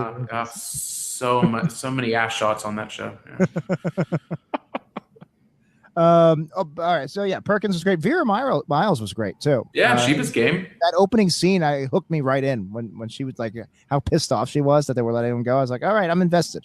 Mm-hmm. Yeah, and I forgot. I knew that someone got it in the mouth, but I forgot it was her. And it's like, wow, you're the one who was supposedly bringing class and gravitas to this movie, and you get it worse than anyone. That's like she actually had to act that scene out. I don't think that was a puppet. I think that was a prosthetic. Yeah. And again, going back to Scream 2, you have this beloved survivor from a classic film that you're now in universe murdering off in a pretty horrible way. And the other survivor, Loomis, died of cancer at some point. And that wasn't now it's pretty common now that everything that comes out is some kind of sequel to something else. But at the time that was pretty rare to take like a surviving character from something 20 years old and then be like, well, now they're dead. Yeah, exactly. We are He very was the used to Randy it of the now, Psycho franchise. And it just occurred to me, isn't the name in Scream, isn't someone Loomis in that too? I've never Halloween is so- Dr. Loomis. In well, Halloween, Dr. Loomis. I thought Billy Loomis. Isn't Steve Yeah, Holt Billy a Loomis is the Loomis? killer. Yeah. So this Loomis name, it's never occurred to me that it pops up in all these iconic there's a things. few. So so Loomis is an homage to Psycho in Halloween, and then I think Scream is an homage to, I guess, both. Yeah. But I believe Scream has a couple of other last names from those movies as well. Yeah, it's been so long since I've seen any of them, but it would make absolute sense if everyone is named after a horror character, director, or something. I think that's why Jamie Lee Curtis was partly cast. I think that was also an homage to Psycho because absolutely. I was watching. What was it on the special features? They were talking about. No, I'm listening to the new Amy Nicholson Halloween podcast thing, and them talking about John Carpenter, cast Jamie Lee sight unseen just because he wanted that connection. He said that he envisioned a photo of Janet Leigh in Psycho next to a photo of Jamie Lee Curtis screaming. It's like, that's all I want. And we lucked out, and she ended up being good in it. Yeah, but it could have gone another way. And she's now existed in 4 different timelines and has been killed at least twice. Yeah, I think all of those get scrubbed out with this new one. But, this new one takes out everything. So you have you got 5. If you're counting Season of the Witch as its own timeline. Besides that, you have 4 or 5 because then you also have the zombie remakes. Yeah, I get really confused with my memory with 4, 5, and 6. Yeah, I mean, so 6 is the real crazy one. Let's ignore the Rob Zombie remix. Let's ignore Season of the Witch. So just the other ones, the other Mike Myers ones. You have 3 different timelines. You have 1, 2, 4, 5, 6, which is the core one, where between 2 and 4, Jamie Lee Curtis is killed in a car crash or something, and then it's about the daughter. And this is where she also turns out to be Mike Myers' sister. And Paul Rudd is in the 6th one. And yes, I remember that. It's like a cult that has a supernatural force that inhabits. Yeah, it's a druid thing. Like the house is over a stone circle or something like that. Exactly, and you can call that the Pleasance timeline because Donald Pleasance is in every single film. God bless him. Like, what a great goddamn actor, and to show up for Halloween 6, like old and fat, and he's still just game for it. Good for him. And did he die during the making of that film, or maybe before it was released? I think that very quickly after. So that's the first one. Then you had the reboot timeline, H2O. Mm-hmm. So that goes all right. 4, 5, 6 doesn't exist. The first 2 do, but then nothing else happened for 20 years. She got married. She had Josh Hartnett or whatever. Yeah. LL Cool J joins the school, and then you have that, and that was a success. It was a pretty big hit 20 years ago. And Resurrection is the next. Resurrection with starring Busta Rhymes and Tyra Banks. And if you want to see how far cinema has come, watch the back-to-back. Watch the trailers for the new Halloween by David Gordon Green and the Halloween Resurrection trailer, and they're so tonally completely. The trailer has Busta Rhymes karate kick Mike Myers through a window. It's amazing. I need to see that. I don't think I've ever seen past the opening of Resurrection. I see until Curtis is killed, and then it's like, okay, that's all I need. It's all about webcams and reality. Yeah, it's a reality show thing, right? Yeah, I think I just checked out of it. Well, there was a Hellraiser that focused around an MMORPG based on Pinhead and the Cube. I just heard of this. Yeah. And then you have the new one, which 2 is considered a classic nearly as much as the first one. People now it is, 2 is good, and they're back to back. They take place in the same night. It's most a lot of the same cast. So I have no problem with 2, but this one for whatever reason says not even 2 didn't happen. It ended the first one where I guess he got shot, and I don't know what they're gonna say I guess he survived the gunshots when he fell out the window. I guess that's, the point is that he disappears and isn't seen after that, as opposed to if you acknowledge 2, it's like, well, he all he did was wander off to the hospital where he killed a bunch of other people. And then he was blown up by Dr. Loomis. Yeah, and exactly. So I think that's maybe harder to explain away than this guy's just been out hiding. I mean, where has he been? I don't know. And then I haven't seen the trailer or anything for the new one. I have a few friends who have seen the film, who mostly like it. One of them said it doesn't quite have the soul, but he says that the climax is outstanding. He was very happy with the end of the film, the last act. I don't know what that means, but But yeah, I like David Gordon Green. I'm a big. Me too. Yeah. Benefit of the doubt. Yeah, I'm curious how they're going to sell that. Like, Jamie has spent 40 years preparing for this moment. When, like, I mean, traumatic experience or not, like, 40 years is a long time. Well, and the thing is, if you do take away all the sister stuff, then you have to go back to accepting that, like, she was just an unlucky girl. She was not special. She wasn't targeted. She was just the next girl on the block. So there's no reason for him to track her specifically down, also, and no reason to think that he ever that too. Yeah. Which I love. I've only seen the posters, but yes, it seems that his mask has aged. The mask actually has wrinkles on. It's like. I think the new mask is actually they got a mask of William Shatner's face from now. From now, yeah. 5-year-old William Shatner. I would think that it would have fewer wrinkles now. I mean, that guy has just Botoxed his whole face. He gets younger by the day. It's like a chip clip at the back of his neck, just holding all that skin back. I was about to say, with all the reboots and remakes, I'm surprised they haven't redone Psycho. And then I just remembered if they did 20 years ago, same time H2O came out. Yeah. Gus Van Sant did a social experiment, or maybe a cinematic experiment, where he did a shot-for-shot remake of the first Psycho. Except I think there was one extra shot where Vince Vaughn's jerking off. Yes, it is more implied that Vince Vaughn is, or that Norman is pleasuring himself while watching her in the shower. And I think there's a famous shot of Anne Heche bent over where you can see right up her butt. Is what I've heard. Ellen DeGeneres. Yeah, yeah, she's up there saying, "This is mine." But. It's have you ever seen the Gus Van Sant Psycho? I saw it once. I don't remember anything about it. I mean, it's kind of amazing. It's just not a movie. It is a very impressive experiment. It's like, wow, you did like recreate Psycho completely, and I bet that would be a fun thing to do. But yeah, when you're done with that, you don't charge tickets for it and say, "Hey, look, I remade Psycho." It's just the same movie, and that's what's interesting. It's like those. A few years ago, I think they've died down now, but it was a big thing where it's like, let's do table reads of our favorite movies with celebrities playing. Seth Rogen is the Big Lebowski and stuff like that, and Princess Bride. It's like, well, that's a fun novelty, but like, this isn't meant to replace the original thing. It's you can't treat it as like an actual movie. I feel like it should be in the Museum of the Moving Image in Queens. It should be like an exhibit, like on a TV screen this big, where you like, oh, this is interesting, and you watch it for about 45 seconds and then move on to the next thing. Yeah. I saw the Gus Van Sant Psycho for the first time, or I mean, in its entirety. I'd I'd flip on cable. It's like, okay, this is weird, but it played downtown at Metrograph last year, and it's like, okay, I'm actually gonna go see it. Like, I'm curious what it plays like. Sold out. People were going crazy for it. It was, and it didn't even. Maybe a few of them were just hipsters who were like, there. It's like, oh yeah, this one's actually better. Okay, so if somehow in the next 2.5 years I suddenly just blow up in Hollywood and I have all this sway and power, here's what I want to do.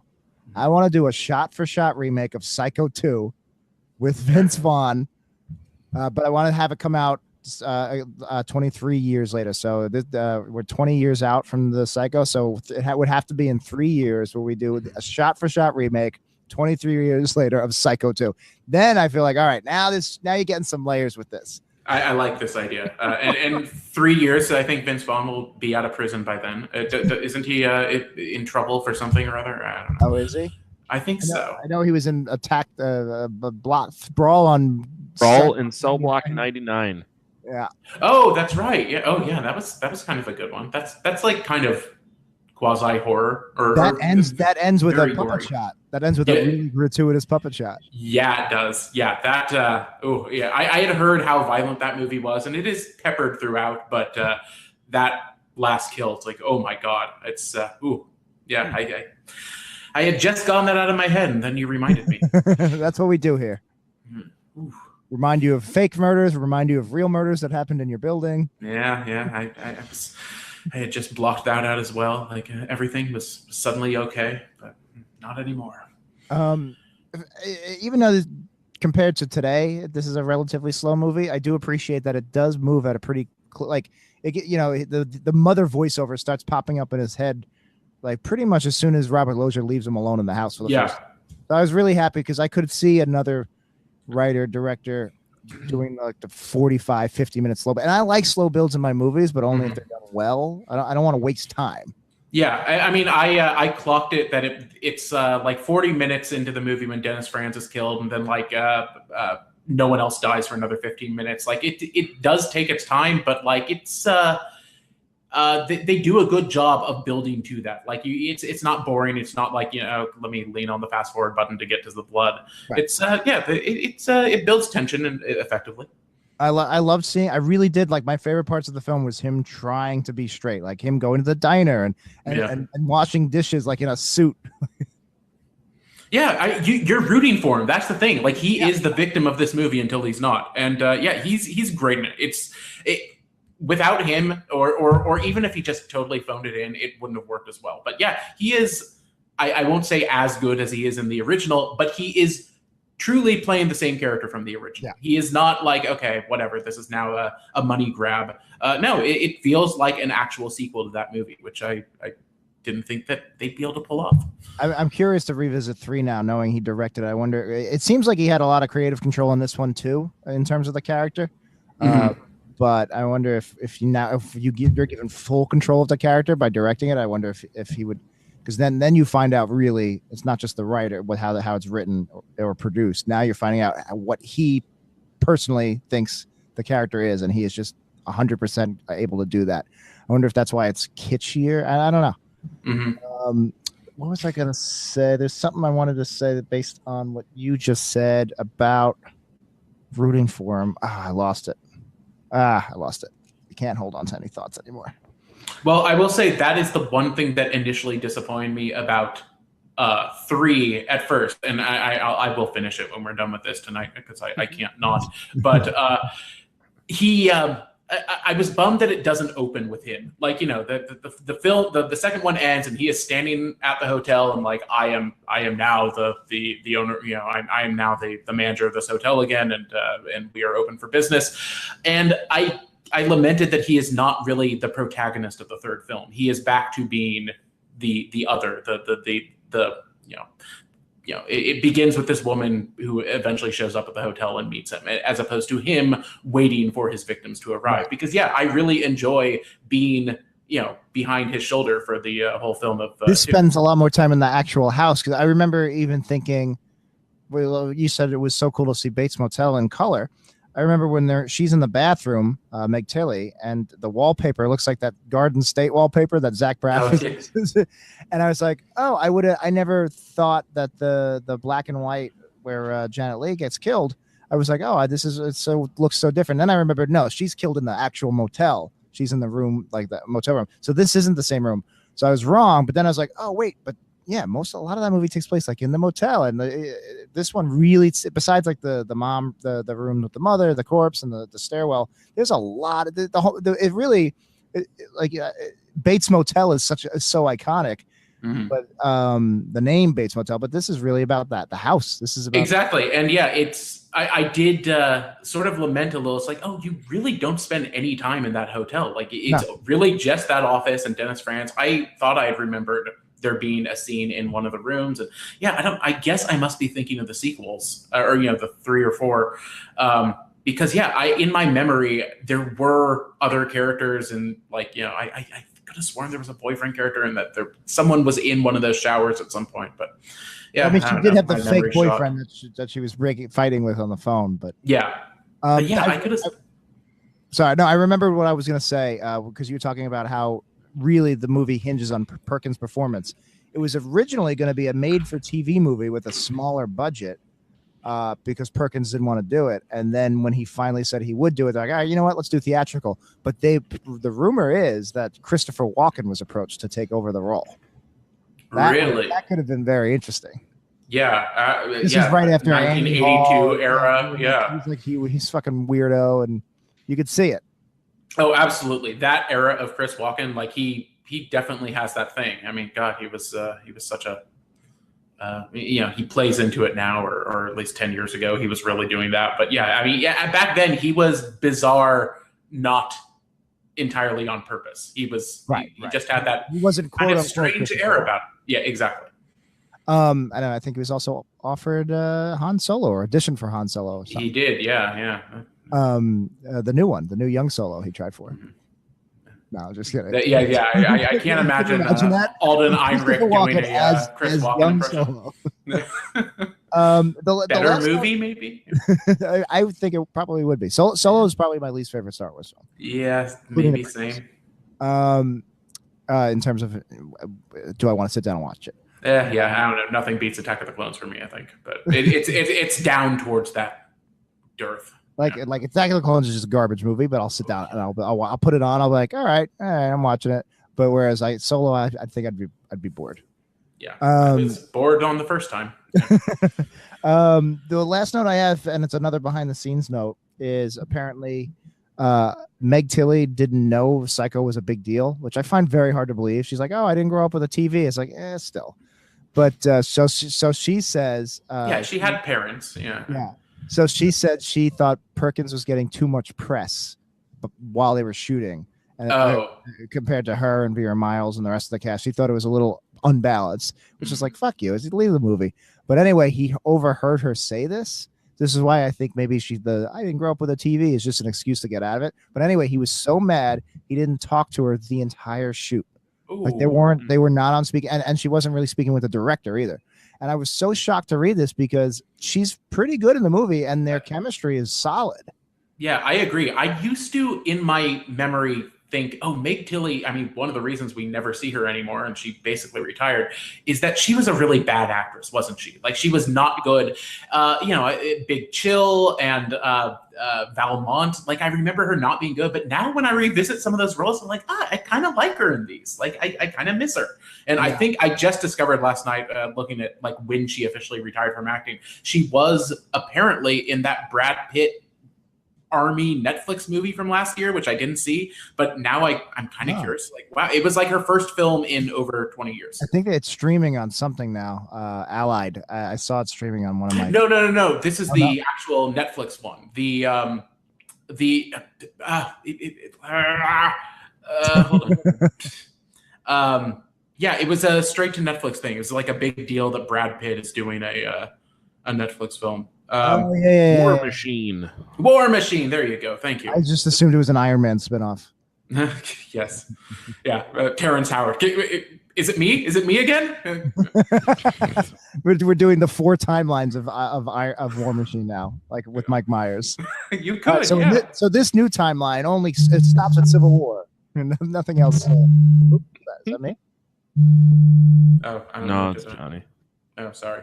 I just undid my phone and then. Okay, sorry. Maybe that I was getting some. Matt, is there anything that we've said that has changed your mind on this movie? Not really. I mean, so like when we were texting before, and this happens quite often when you film types come on. You look at it from a very different standpoint than I do. Right. In terms of like technical cinematography and stuff like that. Yeah, I thought the acting was kind of cheesy and shitty. I did really enjoy the knife through the mouth kill, as horrendous and bad as it did look when it happened. I thought it was kind of clever. Like I think part of what made the first Psycho so good is that like you don't get to see Norman act in a multitude of situations, so he just is like kind of creepy, and you never get to see like the shark in Jaws. Yeah. So like this one this is about this would be if Jaws 2 was the shark got out of shark prison and is trying to start his life. Yep. Yeah, I think you just see too much and you start to lose it. The mystique of like what Norman Bates is, or like how he actually acts. That's true, because compared to like Jason and Mike Myers, who are kind of just these figures, big dumb murder machines. Yeah, exactly. This is pretty much fleshing him out and making him much more human, which is weird because he is the predecessor. He's the godfather of all these slasher. Yeah, absolutely. Oh, that's it. That's an interesting take. Yeah, and I also thought the mom showing up at the end was really dumb. It does kind of lose you with that. It comes out of nowhere. Yeah. I mean, it only, there's definitely this loose end of like, okay, well, if it wasn't always her and it wasn't always her, then who's the other person? And then, even though I knew it still, I have that moment. It's like, oh yeah, the lady from the diner. I mean, I did have to backtrack while I was watching. It's like, which random character does it turn out to be? Like, it's like, well, I guess there's only that one old lady, but yeah, she makes no impression. I won't spoil Psycho 3 for you. But they fleshed that character, her backstory out a little bit more in Psycho 3. I vaguely remember that. Yeah, it was all sort of flooding back to me as I watched it, because it's for Psycho 3 and 4. It's probably been 20 years or more since I've seen them. Yeah. What do you have other notes about the movie? I think we've mostly covered my stuff. Let's see. I have blood toilet in the mouth. That was a great visual. Yeah. I don't 100% believe that's what would happen if a corpse got stuck in the septic tank. I don't know. Did it happen to you when in July? Did you God. I mean, we're way up on the 29th floor. I don't think it reached us, but surely the people on the lower floors got a little. They're well, New York, you can't have garbage disposals, but otherwise, the trash compactor just starts shooting up blood, right? The Shining remake, but in a New York City apartment building. Instead of the elevators opening, the blood comes out of the trash compactor. I mean, that's the main stuff for me. I mean, everything you said, Matt, you're not wrong. But no. I thought this movie was incredibly long too, and it is. It was longer than I remembered. Yeah. It's about 150. I was I figured movies back then I was expecting it to be clock around like 130, cool 90, yeah.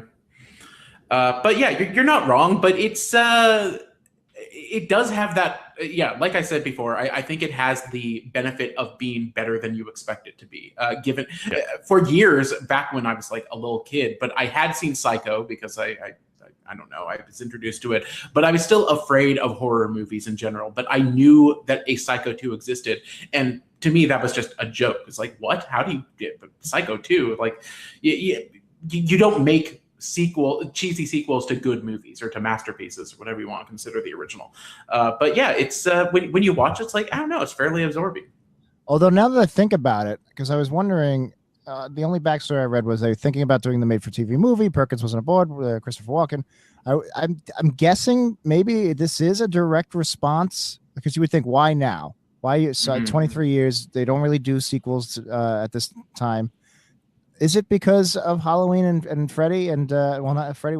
Freddy wasn't out. Freddy wasn't, but Halloween happened. Yeah, but Halloween and Jason and Black Christmas and those slasher films. Yeah, this basically came right after Friday the 13th. So I guess this is maybe the producers going, hey, we got the rights to Psycho. We can get people like this stuff right now. Let's get a quick cash in. And then you get a writer, director, a protege of Hitchcock. And he's like, the slasher genre is only 5 years old. So the studio head's probably like, all right, make Friday the 13th, but with Norman Bates. And at a time when the studio still had a reverence for the past and didn't like, okay, what young hot boy band member can we cast in this lead role who can reinvent a Norman Bates? I wouldn't be surprised if that's what happened. And they're like, all right, let's do Friday the 13th, not realizing that at the time what people wanted was they wanted young co-eds getting slashed every 10 minutes.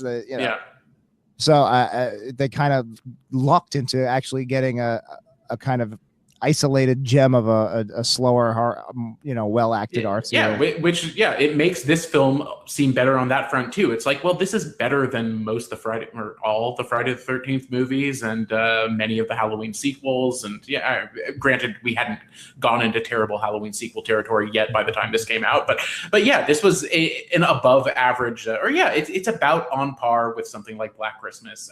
And if they did go full tilt and it was Perkins going around the motel killing people and having a final girl and all that, it would have been a worse movie than the Friday the 13th movies, because those movies worked so well because Jason is this killing machine with a bag over his head or a hockey mask. And so if they did try to make, we got Perkins, well, he'll do it. And they tried to just recopy a 1983 slasher film, it would have been horrible. Yeah. Yeah, I mean, this is more slasher than you expect it to be, or I think, at least in comparison to the original. But yeah, it still pulls its punches, and it puts the art and the performances first. Exactly. I also thought the shot at the end where he's walking down the steps from the house, it looked really bad. Like you could tell there was a green screen, and it looked like shit. It's because they're trying to recreate the poster from the original, right? Wasn't there a famous poster of his silhouette on the and he's moving in that way against a green screen probably, where he's trying to hit that pose exactly, but so it looks weird and deliberate, and he looks real gangly and strange too. Like I don't think he was that long in real life. Yeah, it was. They were trying to do like the iconic shot, like at the end of Batman, where they scroll up and the church bells are ringing and the bat signal's out and Batman's on the roof. Like they're like, oh, we got to end it with this iconic shot, and it's like, no, that doesn't fit the tone of the movie. This was a pretty grounded movie. So yeah, when I saw that, I was like, we don't need this. Yeah, it paves the way for the sequels, I guess, but it doesn't match what precedes it. Exactly. So, Jack, you said that in 3 they explain more about his real mom, right? Yeah. I don't want to say more without. No, you don't have to. I've seen it. I just don't remember. And I guess I think it's strange that they did it. Like, why not just put that scene at the beginning of 3 then instead of at the end of 2? Because it doesn't foreshadow there being a third movie. It really just is another plot twist at that point. I think it was twist for twist's sake. They wanted to have the Departed ending here. Mm-hmm.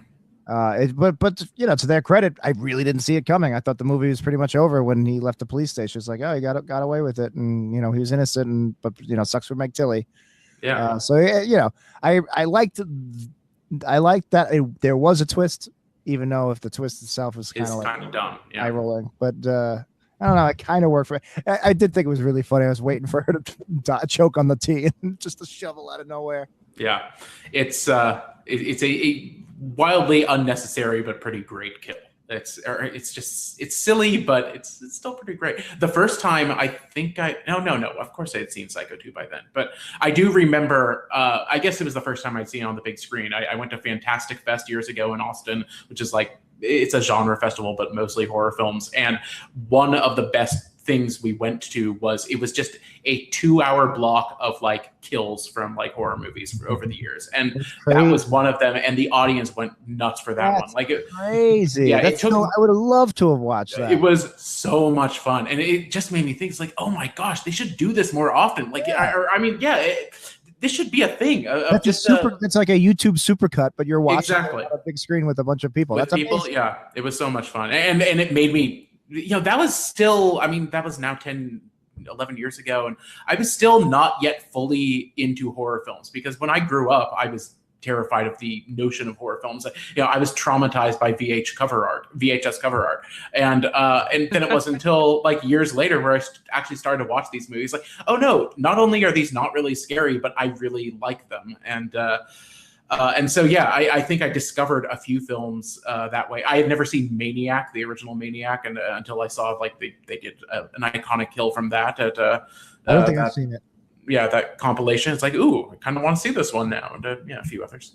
Shaw Brothers. In college, I came up with this concept I really wanted to do, and I just I didn't do it. But we would do power hours. I don't know if you ever did power hours. Yeah. Every 60 seconds, you would take a shot of beer, like you would drink a swig of beer.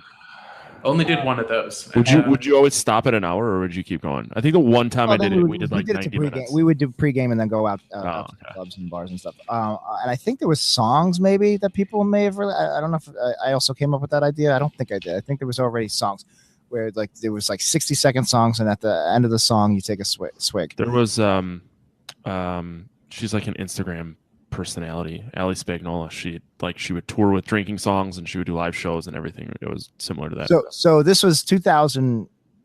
Oh God, I was a junior maybe. So 2004, 2005, and I wanted to do a power hour of 60 1-minute clips of my favorite films, and I would play it. I'd be like, all right, now we'll just watch these like best of hits of films, and I had the list. I had a loose leaf paper with hundreds of scenes I wanted to include.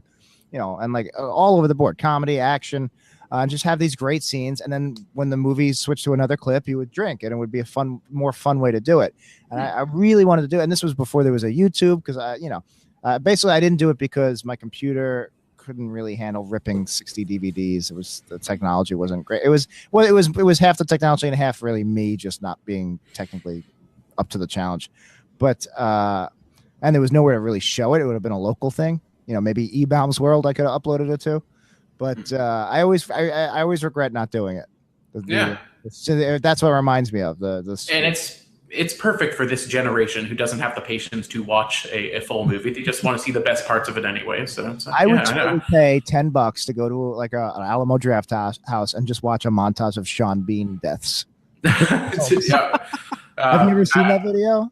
They might have to do that on a few consecutive nights, right? I mean, there are just so many. There is a YouTube supercut. Oh, is there? Oh, okay. Yeah, I haven't. It's incredible. I think the last one is Fellowship, where he just keeps getting hit with arrows. Yeah. Oh, I guess that one is pretty, gratuitous. Oh, no, you know what? It might be GoldenEye. It might be GoldenEye. I mean, yeah. There's so many to choose from. Exactly, it's true. Yeah. What was I watching? Something. I was watching something today. And it was an actress. I guess was it Vera Miles? No, there was an actress who dies, and it was somebody who you get the impression they don't do a lot of like action movies or whatever. And it's like, oh, that must be weird to like act like you're dying. If you're like, can you like, it's funny that we ask actors to do that, but you get these like classically trained Shakespearean, like, a Ben Kingsley or something. It's like, all right, now pretend to die. You're just like, what the hell was I watching? I don't know. I lost it. It is weird when you see great actors out of their comfort zone, like doing something that like, this is not your genre. This is not your typically what you're asked to do. But Robert Loggia was great in this. I was surprised. Usually he hams it up, and he played a pretty believable, sympathetic Strick. Robert Loggia, by the way, went to high school with my grandmother. Oh. He's from my little neighborhood in Staten Island. He's from Midland Beach. I've always been a fan, and I do like that he is. And I knew that he died, and I couldn't remember how or why, but he really is in Norman's corner on this. Like he has his best interest at heart, and he seems to be a good guy to want to. He's killed by accident. Exactly. Yeah, that's brutal. There was this. I had this in the notes. I don't know how I must have deleted it by accident.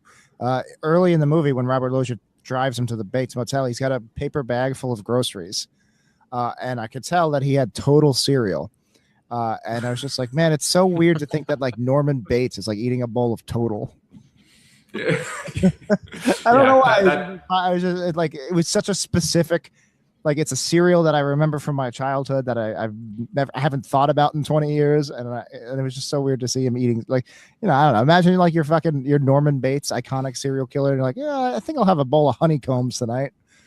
I have to say, weird segue, but the Metrograph downtown is doing a whole Albert Brooks weekend, and I haven't been able to attend the films of his I really wanted to see, but yesterday I went to see Mother, which I probably hadn't seen since it came out. Albert Brooks and Debbie Reynolds, and there's a scene of them in the supermarket, and they're walking down the cereal aisle, and I got so distracted looking at all of these cereals, like, ooh, that doesn't even exist anymore. It's like, oh wow, I forgot about Product 19, and like, oh wow, remember when that cereal had that mascot, and now it's something else. Yeah, it was horribly distracting. That's so interesting because, like, you're right, because it's tied into your childhood and nostalgia and stuff like that. But there's so many things to be nostalgic about. But I think cereal might be the most perfect one because you're at that height. You just got it's right in your face, and you walk down the supermarket aisle with your mom.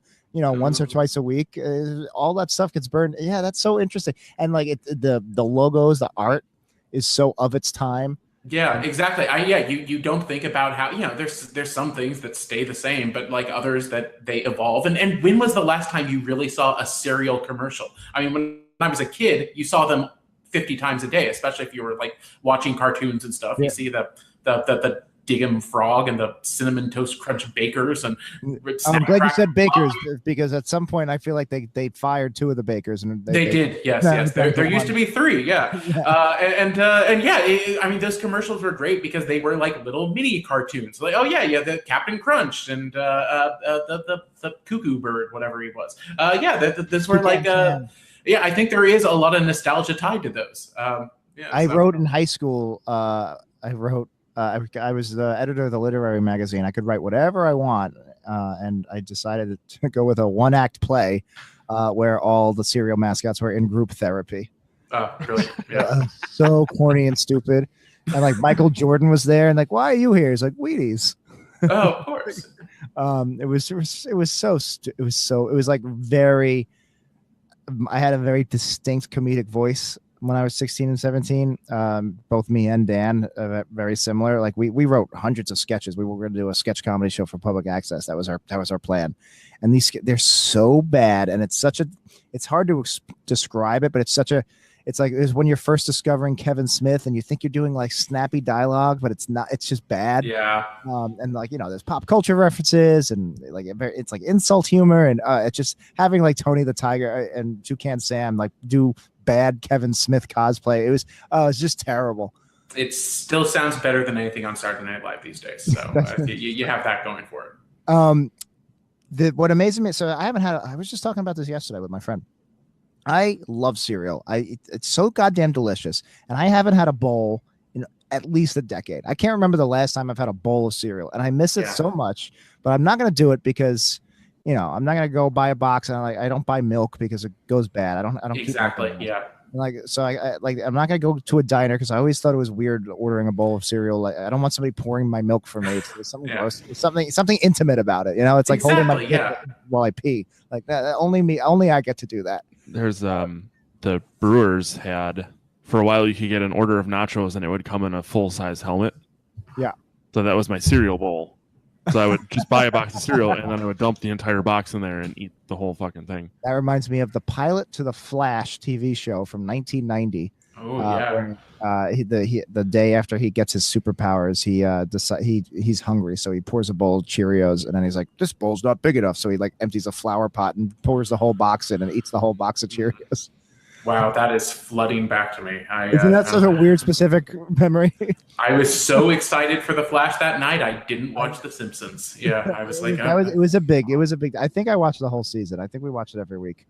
Yeah. But so now it's amazing because I really miss cereal. I really enjoyed eating it, but I won't eat it because there's nothing redeemable about it. There's not. You can't even be like even like pizza. Pizza's bad for you, but I'll eat pizza because I'll be like, it's got sauce, it's got tomatoes, it's got crust, it's carbs. This is just a bowl of sugar. Yeah, and pizza, you can argue it's okay, I'll get a slice from time to time. It's not if you get a box of cereal, you have to go through that thing because the milk will go bad. And so when I started heavily dieting, the cereal was like the first thing to go because time was I would have either a large bowl or I would have like 2 or 3 consecutive bowls because you had to get through the milk. It's like it's just not worth it. And it was addicting. It's so goddamn tasty. So you just keep eating it. You probably would eat the whole box if there wasn't somebody to go. It wasn't drilled into you that no, you don't eat the whole box. I think when I was in college, when I was living on my own and doing my own food shopping, I think I would a box for me would be 2 maybe 3 servings. Mm-hmm. Yeah, and I grew up in one of those households where it's like, no sugar cereal, so it was a lot of like Nutri-Grain and if I was really good, cornflakes. So I was raised by my grandmother, and she always had cornflakes. And then we had the sugar for the coffee because my grandma and my grandpa would drink coffee, and we would pour the sugar on our cornflakes. That's how we did it. Either that or puffed rice. Those were the 2. Yeah, it was one of those. I didn't know you could do that at the time. Like it never occurred to me that you could sugar your cereal. I think I saw like maybe Bart Simpson or someone do that in a thing or a Calvin and Hobbes thing. I think he was putting sugar on a cereal, and it's like, oh my gosh, of course you could do that. And my cornflakes could turn into Frosted Flakes. Exactly. Yeah. I remember it was a big deal when we got to a certain age where my grandmother started, I think it was maybe she was taking care of us more. At some point she was like, I'm just going to buy the Frosted Flakes. So then we had the Frosted Flakes. But well, when I started living on my own, I was like, I had dreamed like this when I was a kid, but it did occur to me at some point. It's like, I can now buy the sugar cereals. I can go get Cocoa Puffs. I can get Apple Jacks or whatever, and I could do that. And I did on occasion. And usually for me, I was so used to like the supposed nutritional stuff that I could get maybe one bowl. It's like, okay, I got that out of my system. Like it wouldn't taste good to me. If I were a kid, it would be crap. I would love it. But as an adult, it's like, no, can't do it. Yeah. I think when Rice Krispie Treat cereal came out, that was huge. That was like if cereal is like crack because it's so sweet and it's so good, Rice Krispie Treats is like nuke from RoboCop 2, like just like super crack, like super heroin. It was so goddamn good. Oh, my mouth's watering just thinking about it. Did those go away? I mean, I hope so, because otherwise I might go to the 24-hour market. So I don't buy cereal anymore, but I see it in the store. And then what amazes me, and same with candy bars, is the last 10, 15 years has seen like a diversification of cereals. It's almost like it's like media companies and conglomerates and everything. Everything is consolidating. So now instead of having 50 different kinds of cereals, now you have like the big 6 and then every conceivable flavor of those 6. Oh, so God. It's like, there used to be Cheerios and Honey Nut Cheerios, and then Apple Cinnamon came out. It was like, holy crap! Can you believe this? That's my number one cereal, Apple Cinnamon Cheerios. But now there are 30 different Cheerios now. You got chocolate, you got red velvet, you got black and white, you got multigrain, you got whole grain, you got 8 grain, you got 12 grain, you got frosted Cheerios. You could fill an aisle just with Cheerio varieties. Yeah, exactly, and you can say that about. I saw Cocoa Flakes. I saw cinnamon frosted flakes today. Yeah, I've seen that too. Yeah, and then same with the Oreos. There's 500 kinds of Oreos. Snickers, not Snickers. I guess Snickers. Snickers has like 6 different Snickers now. Really? Yeah, it used to be just Snickers. Now you have Snickers hazelnut, Snickers peanut butter, Snickers crunchy, dark Snickers. No. Yeah. See, you can't improve on perfection, right? We only needed one. I think it's because we beat the Ruskies in the Cold War. And to rub it in their face, we're like, the whole thing with America is we had choice. So communism is a one-party system. You don't have choice. In this country, we get to choose. So once we beat them, we're like, now we're just gonna go batshit crazy with it. We're gonna have 8 different kinds of Milky Ways. Yeah, this Oreo thing is out of control. I can't stand it. Every freaking week there's a new one. It's and none of them are good, right? I assume. Yeah. I had the Swedish fish ones. They were pretty disgusting. Yeah, those were good. Oh, God. I do like the pumpkin pie one. I do like the black and white ones, and there's a few I like. I was always so. I mean, not for nothing. I grew up in the 90s and the 80s. We did have a couple of flavors. We did, it wasn't like in the 60s where it was just ours. We did have the fudge covered and the double stuff. Sure. Double stuff. I don't count as we had Chips Ahoy Chewy, and I remember it was a big deal when Chips Ahoy Crunch Chunky came out. Mm-hmm. And there was Chips Ahoy Sprinkles, which was always very hard to find. Mm. But I love these things, and I miss them, and I really want to eat them, but they're poison. It's just chemicals and sugar, and like so. I know I try. Even though I drink beer and I put things in my body I shouldn't. They seem worse. I'd rather smoke a joint from a drug dealer that may have laced it, and I've never met him before, than eat a bowl of like delicious apple cinnamon Cheerios. And I have these fantasies of like, if I went back in time, all of these like processed foods and sugary cereals and stuff like that, they would taste so much better. Back when they used real sugar instead of a fructose corn syrup and stuff. Like, I have this fantasy that it all used to be healthy. Even the crap used to be healthier than what we have now. And I know that's not exactly true, but it's just nice to think about. Like, wow, I wish I could remember what that cereal used to taste like in my childhood, because I know it's not the same now. I don't think it's all me that's changed. I wonder if history is going to look back at our poor parents like the way we look back at like slave owners in the 18th century. It's like, well, it was different in that time. It's like, no, they still own slaves. It was horrible.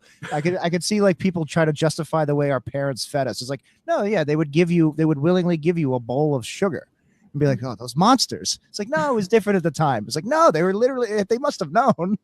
Yeah. We all turned out okay. They gave us such garbage. But it's so true. I don't think any of us have kids. But I don't know if I have any. You seem to go out of your way now to give them slightly. Whoa. You do try to like not give them bowls of sugar. You do try to eat healthy. Ideally, yeah. Or even as adults, we all stopped eating cereal. Exactly. My dad still eats cereal.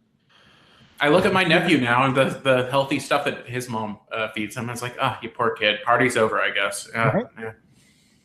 I bought some pumpkin spice cereal. But what brand? Or is like- it just pumpkin spice cereal? No, I had the Life pumpkin spice cereal. It's not like pumpkin spice Cheerios, pumpkin spice Frosted. I had pumpkin spice Cheerios last year. They're not very good. What the hell did my wife give me? I think they're like cinnamon crunch Cheerios right now. Jesus. There was one other. They weren't bad, but I just try not to eat them that often. I'll have like a bowl here and there. It's not just food if you think about it. It's also superheroes. Look at how many different Wolverines and Batmans there are. I just watched a animated Batman movie now, and it was the modern Batman, and it's the Bat family. It's Batman. You got your Batman. You got your Robin. You got your Batgirl. Sure. You got your Batwoman. You got your Nightwing. You got your Red Robin, who is Tim Drake. He can't be Robin anymore, and he can't be Nightwing. So they just called him. They just like Red Robin, Poochie, Red Robin. So and then you have Batwing, which is a black Batman who flies. So but that's pretty much cinnamon crunch pumpkin spice Cheerios. Yep. Yeah. It's just a very interesting phenomenon. I mean, I'm not saying I hate it. Sometimes I get the hazelnut Snickers bar.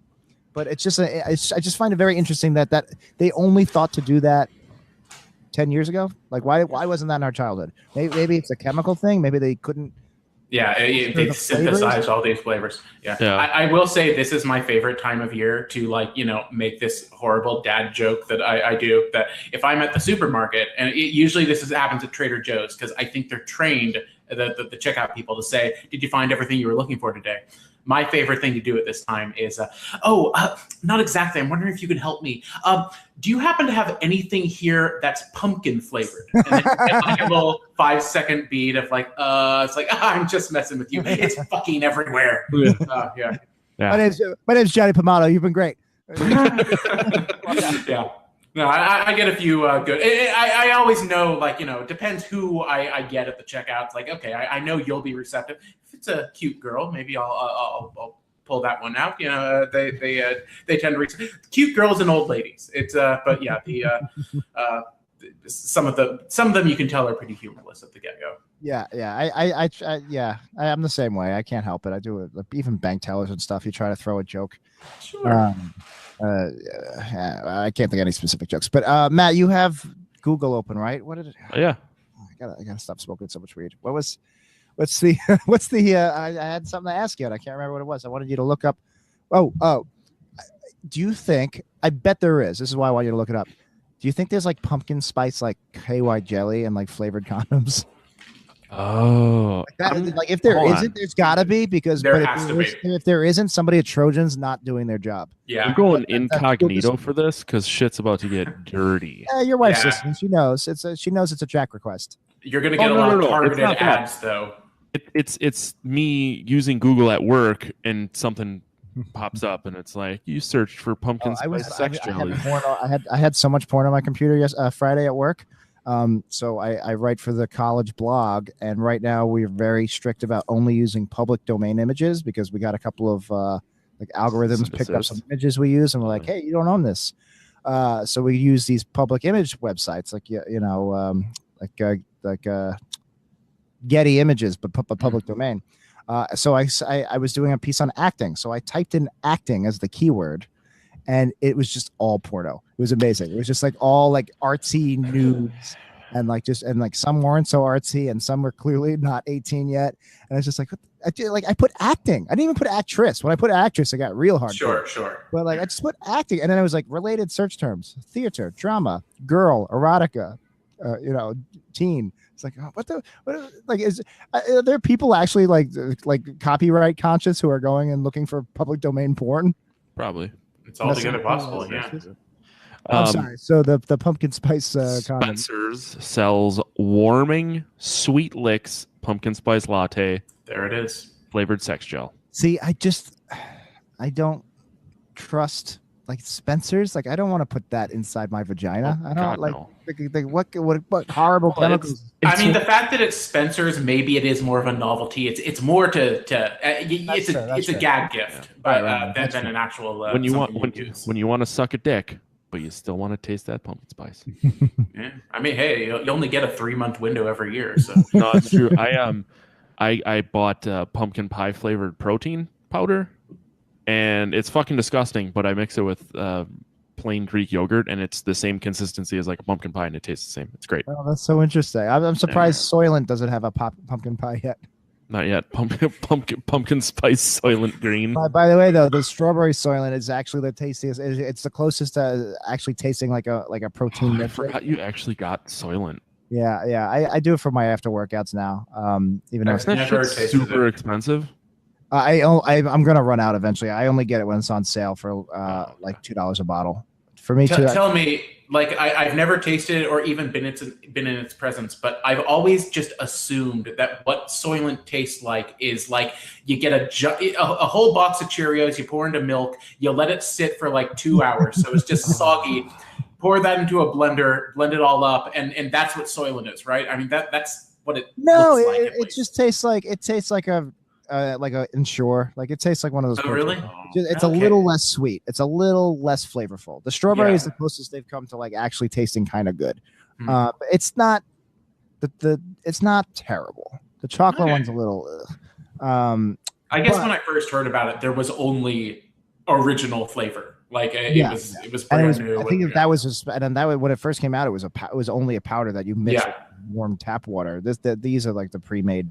You know, it's no different than like the Mighty Milk and the protein. Exactly. I think that's why I thought that at the time was because it was that powder and it kind of looked a little chunky too. So it was like, oh, this is gross. The only reason that this one's creamier because it's not mixed in. I'm not the one that's doing the mixing.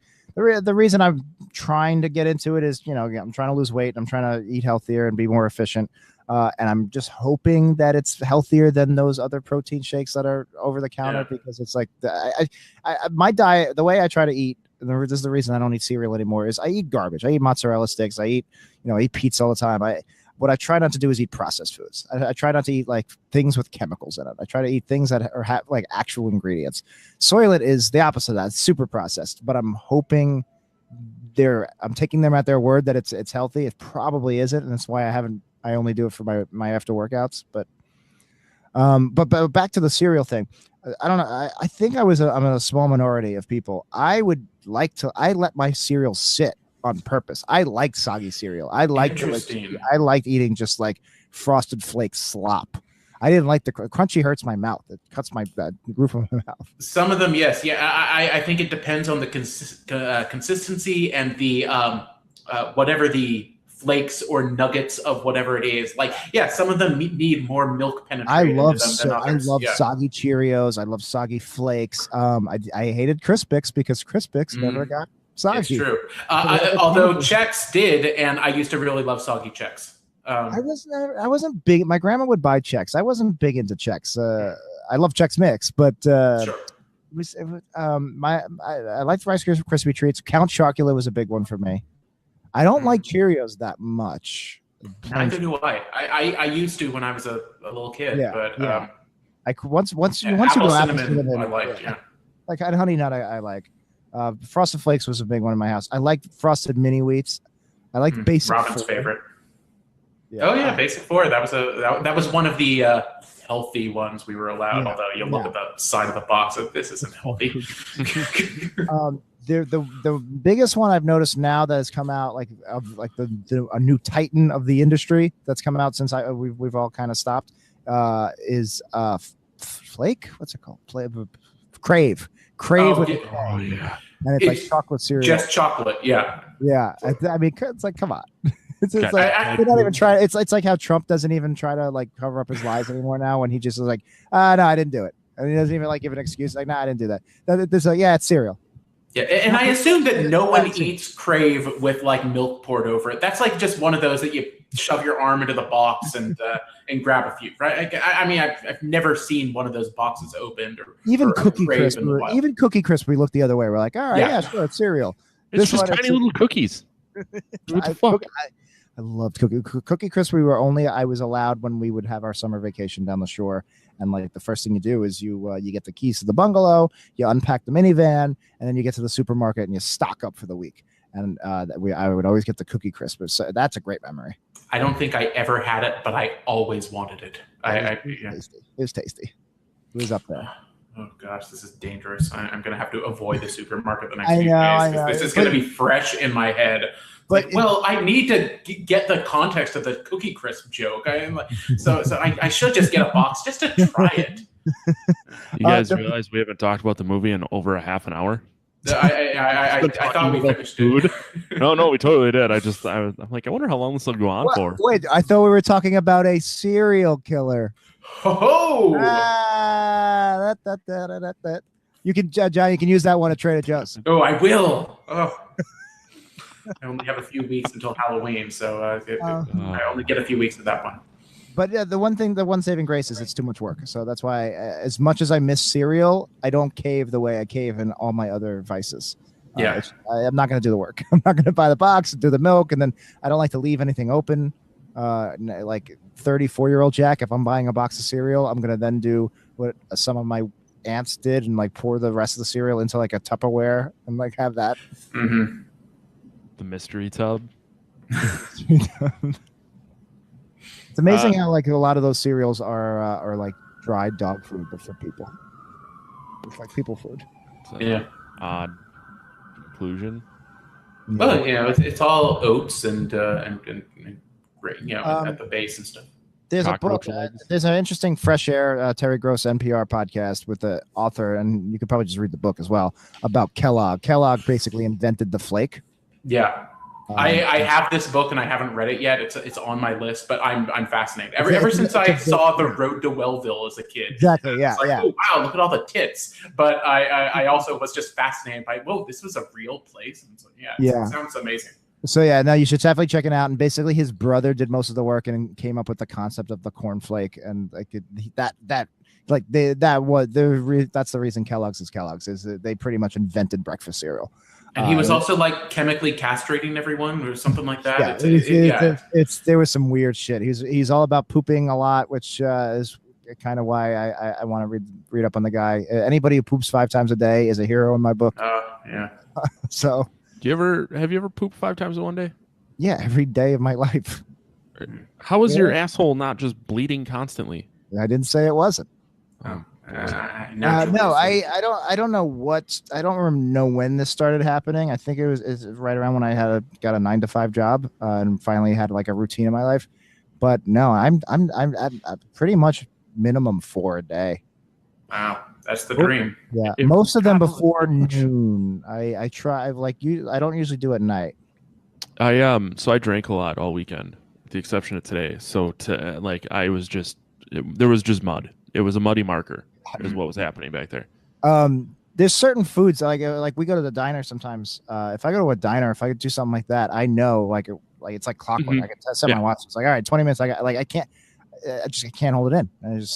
Well, I think the grease just like lubricates your gastrointestinal tract, and it's everybody out.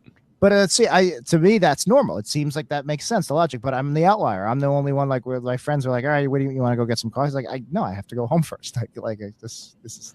Well, it's weird because like I shit at least once a day. Not a big deal. Which seems to me to be a very perfectly normal statement. But apparently there are people that don't. No, but I know people who shit once every couple of days. I don't get that. That's like showering. It's whatever is normal for you is normal. It's a good way of looking at it. Yeah, and that's my understanding of it is if your body is normally 4 times a day, then that's normal for you. But what kills me is like I'm shitting, I shit a lot, especially the last couple of years. But you would think I would not have this big fucking beer gut. You think it seems the ratio of what's going in and what's going out seems to be 1-to-1. I don't know why I got this fucking beer gut I can't lose. I mean, I know why, because I drink a lot of beer. But well, it seems like you've answered your own question. In the name, yeah.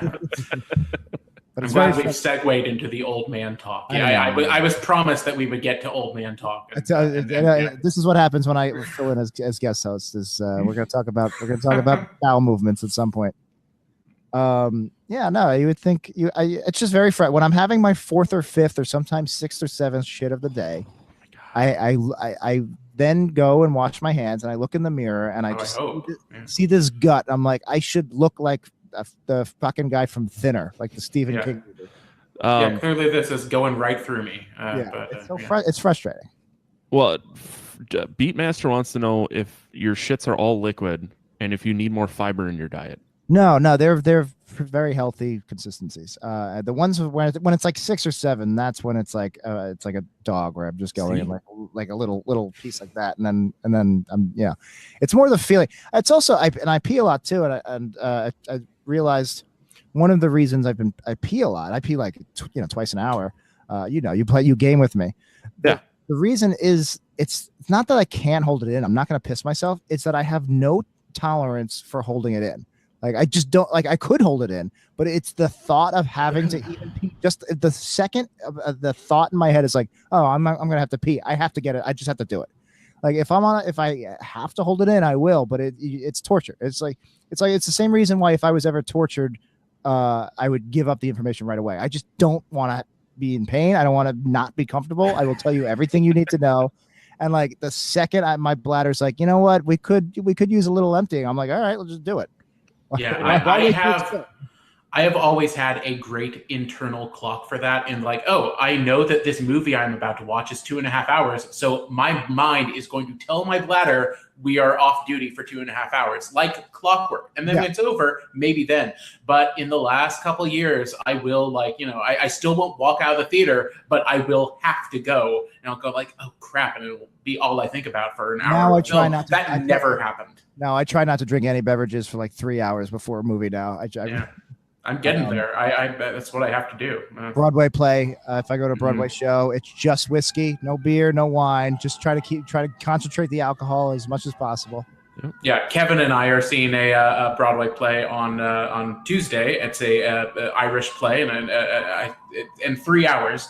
And I said, well, what time are you off work? Maybe we could grab a Guinness and get in the mood. And he said, well, it's a 3-hour play. We probably shouldn't do that. It's like, oh, good point. Yeah, it's just a recipe for disaster. When I was baggie and pee into it. Yeah. I actually was just told by a friend who she works at a Broadway theater, and they had to call the cops on someone and kick them out for just urinating in a trash can. Like the line for the bathroom was too long, and just went for it in full view of everyone. Didn't care. When I go to, I I haven't gone to a Broadway show in almost 2 years at this point, which is a shame. I was being Missy. We're doing them pretty regularly.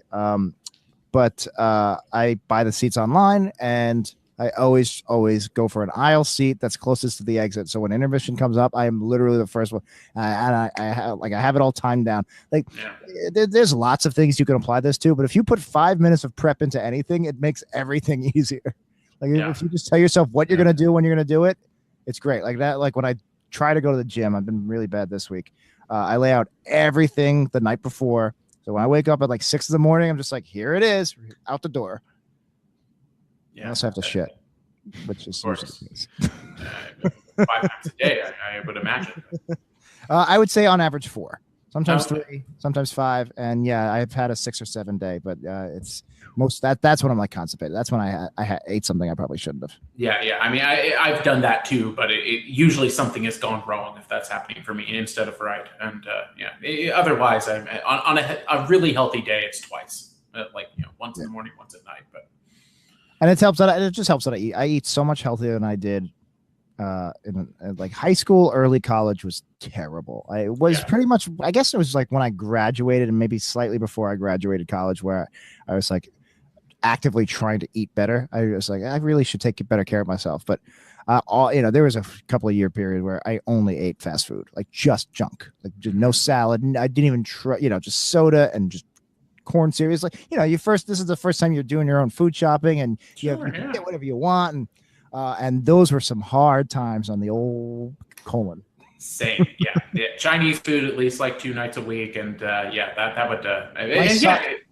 So sophomore year at NYU, I lived down in Phi-Dai a year after 9/11. There was nothing down in that neighborhood. Phi-Dai is like Wall Street, so everything closes at 5 o'clock because of it's just there's no residences there. So they all come into the stock exchange, they trade, 5 o'clock they go home. So it just shuts down. It's a ghost town down there, and it was miserable for all us college kids. So the only two places open besides like a pizzeria that was several blocks down was a 24-hour McDonald's and a Chinese food. So for sophomore year, I ate 3 meals a day, and it was Chinese food, McDonald's, pizza. Those were my 3 meals a day, pretty much every day for a year. It was a rough. And you said to your buddy Morgan Spurlock, "Can you believe I do this 3 times a day?" And he just silently sat there going, Interesting. Yeah. If he wants to do a documentary about my shits, I'm more than happy to sell the rights. He might be happy to do that now. I don't think he's doing documentaries about anything these days since he outed himself in the Me Too world. Things aren't going so great for Morgan.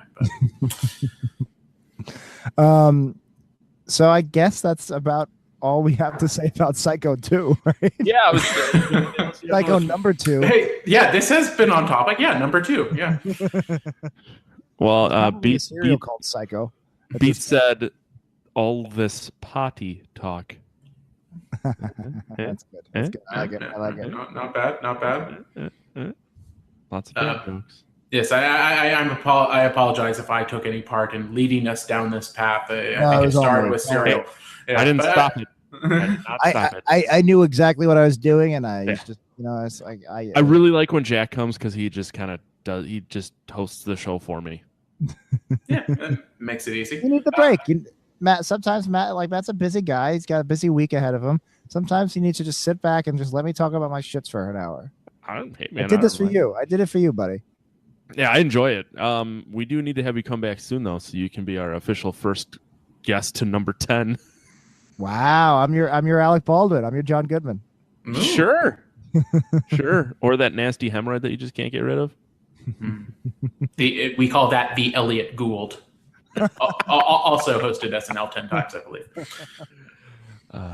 That's happy to be here. We don't, and we just do a one rank, one number for 0 to 5.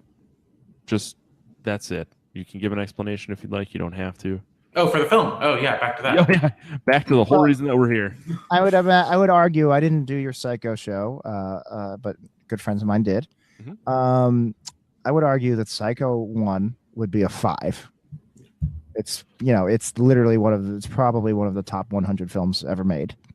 And I'll add, always better than you remember it being. Yeah, I mean, we all know it so well, but I've only seen it once. Oh wow! Okay. I've seen it 1.5, maybe twice, but I've only really sat down and watched it once. Yeah, the last time I watched it, it was just like, well, I know this movie frontwards and backwards. Like, I barely even need to pay attention, and it sucked me in so much. It really it'll have that effect on you.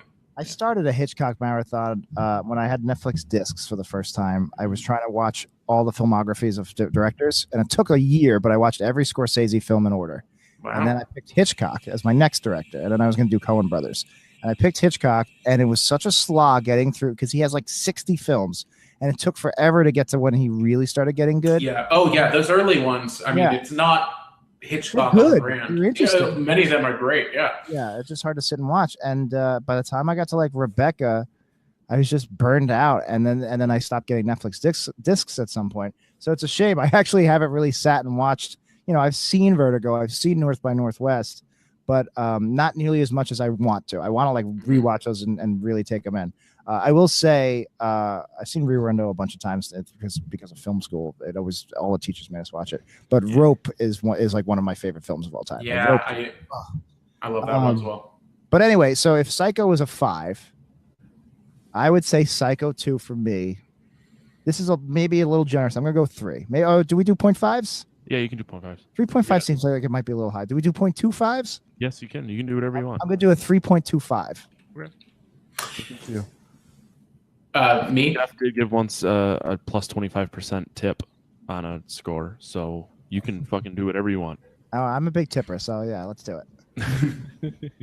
Well, by that logic, I would, see, in terms of the slasher genre of like 1982 when this was out, I think this is really above average to the stuff that was coming out then. So I would almost be tempted to do a 3.5, but then if you consider, if you're scaling it next to, well, Psycho Psycho original is a 5, and it's like, well, I need more of a 1.5 gap in between the two. So yeah, I would. I gave Jaws a 5.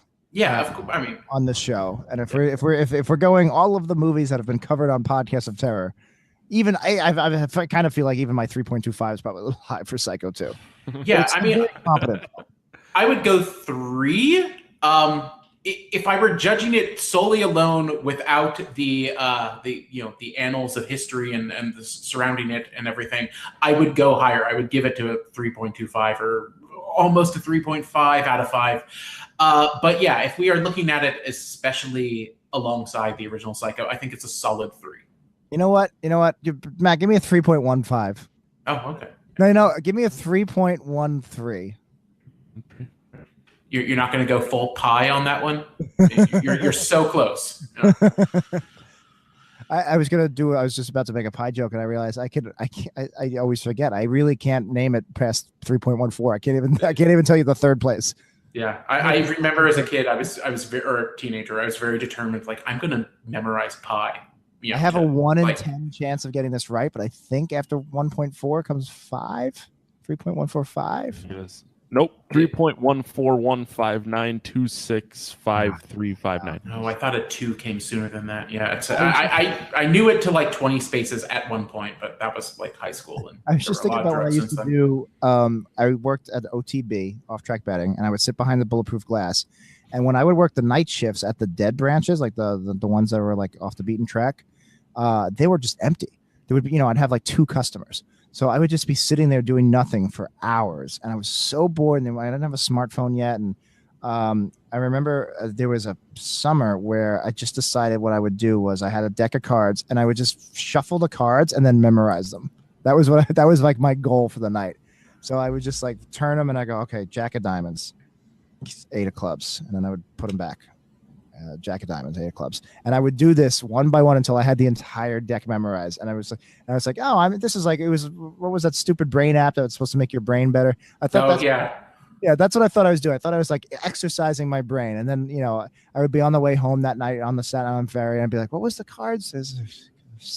King 7. I don't know. So it was such a pointless exercise. It didn't have to be. You could have been one of our greatest magicians.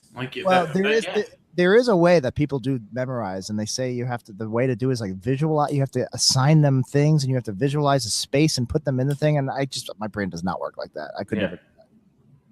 Yeah, I think the great Ricky Jay, he could, with just a few seconds with a deck, he could tell you where every card was in that deck. Yeah, that's a superpower. That's impressive as hell. Yeah. So Matt, what are you going to give Psycho 2? I gave it a 1.5. Goodness. He's a tough grader. He's a tough grader. Yeah, I've discovered that. Yeah. This guy doesn't much care for horror films, and fucking hate him. Host a podcast about it. But. I once got into an argument over my rating of a beer in Untapped with the brewery. So because it was too low. I didn't care for it. I gave it a 1, and then they basically told me that I'm wrong and I must not like that kind of beer or any kind of beer. And a couple of my buddies stepped in, and they're like, "Well, that's pretty shitty to say. Like, just because he doesn't like your beer doesn't mean he doesn't like all styles of that." I'm like, "All I said was it was too sweet. I didn't like it." I'm like, fucking what? You're such an asshole, man. Apparently, I'm just a dick. Told the guy to his face. What? No. There's a great tweet I saw. I don't remember what. I'm gonna butcher. I don't remember what the core concept of it was, but it was something like, that's right. It was a haircut. It was like brackets. It was like, it gets worse haircut ever. Barber. Everything good? Me. Perfect. I can't. I'm so bad. I'm such a people pleaser. I'm just like, yeah, no, it's great. I'm the same way. I love it. Yeah, I'm not gonna see the guy again. Fuck him. Yeah. And I was looking back. I gave Night of the Demons a 4 last week, so don't tell me I'm a tough grader. What did I give Night of the Demons? A 3.5. So you thought that Night of the Demons is better than Psycho 2. 7 better than Psycho 2. Whatever. I said, revisit. Yeah, I haven't seen that in many, many years, but I've kind of had a hankering for it recently. I hate ranking things. I'm very bad at it. I feel like we only do it as it's like a formality. You stole it from my show. That's why you do it. You're like, how can we be more like Jack and Dan? I'm just I'm gonna delete every fucking ranking. We don't do that shit anymore. We're trendsetters. Dan and I have trapped ourselves in a corner with our ranking scale because we've done so many episodes now that the 0.5s, we still get just too many episodes that tie. We have like 6-7 way ties, and it's like, we should have done 0.25s, and it gets hard. So you should Thunderdome, do an episode Thunderdoming all of your ties to figure out which order they go in. Oh, that's interesting. Well, we have we don't talk about it, how our behind the scenes number system on air, but we move we basically just move the ties. If something ties, we go, which one do we like better? Yeah. We don't want any ties. Which you would just do on an episode if you ever put them out anymore instead of. We have 4. We have 4 recorded. Well, Jack, I have none in my ears. I know. Yeah. Yes, I also have been refreshing the feed lately, and it's like I know that they recorded one a few weeks ago because I couldn't join them for it. So I'm holding back. I don't want to release them. No. It's good to think. I don't like to be the podcast that just has like a random episode come out every 6 months. I want to, even if it's only a 6 episode season, I want to give you a nice block. Yeah, that's the way to go. Yeah. We yeah. I mean, you don't know how I do it now. I stole that season idea from you, kind of summer vacation. It's not. You need the break. You need. It's. Well, Corey makes fun of me. He's like, "Oh, you're mowing your fucking lawn." And it's like, you know what? I just don't want to do it for part of the year because I can't get sick of it if I take a break. And when you come back, you feel refreshed and you're excited about it again. And if I was getting paid, if this is my full time job, I'll do 500 episodes a year. I don't care. But it's hard when it's your hot. Like even just the 4 we have, we've had them banked for a few weeks now. I haven't touched them in editing. It's the idea of like having I'm kind of constrained because my computer's so old. I can't really bring it to a cafe or anything. So the idea of like sitting here on my couch and editing for like 3 hours, I have so little free time. It just seems, it's work. It's work. Yeah, it makes sense. Which is why we're so appreciative of our Patreon supporters. It's like, well, what are you giving us money for? It's like, I guess it's for this. It's for these miserable hours where I'm like chopping away. Are you done complaining? I didn't want to cut you off. If you want to keep going, I'm never gonna. This is it. This is just an endless. I'm gonna, as soon as we're off air, I'm just gonna keep going. No, that's fine. Beatmaster agrees with you. I believe he edits Corey's other show, Else Nerds. Yeah, it's fun. I like listen. That's the only time I listen to me and Dan, and I actually like listening back, and I pick up things I didn't even notice when you're in the moment. But it's work. Yeah. No, it definitely is. That's why I just don't do it. Eventually, I'll go get, once I upgrade my insurance, maybe I'll pop some lithiums and sit down and just some lithium and some Adderall and just crank out like 10 episodes for you guys. Oh, it's getting weird. You can contact us by leaving us a voicemail at 805-328-3966. You can email us at pot@gncast.com. You can leave us a message on our website. You can follow the show on Twitter, Facebook, Instagram, and Podcast Terror. You can subscribe to this podcast via iTunes, Stitcher, Google Play, or any of your favorite podcatchers. Leave us feedback. Or don't. Is the plural of lithium lithia, or is it lithias? Lithiums. Like if I was like, man, I need like 4 lithiums right now, or would I need 4 lithia? Yeah, that sounds fancy and nice. Yeah, it does. What is the plural of lithium? I don't know how lithium works. I haven't been to therapy in a very long time. I just assume I'm happy. Like if I suck it out of my MacBook Pro, will I stop? Will I suddenly be like, you know what? I will edit this podcast. I think it's lithium. I think that the plural of lithium is lithium. Oh, it's like goose. Oh no, gets geese. No, geese. Moose. Yeah, shut up, Johnny. English degree. Shouldn't moose be meese then? Like yeah. All right, Brian. So many conflicting rules. Oh yeah. Moosin. All subscription options and links can be found at gncast.com/subscribe. And follow the entire network on Facebook under the Galactic Network. I doubt this is still there, but there was a website called jackanese.8m.com, one of my very first own websites that I created. Was it Jack? Jackanese, and I created my own language that I thought would replace English, and it was called Jackanese, and it was English, but there's no exceptions to any rules. Jackanese. What has to apply to everything, and there's no exception. And I was like, this is going to change language forever. Still could. What is it? So wait. Whoa, there's Jackanese dating sims. I doubt it exists. It's Jackanese dating sims.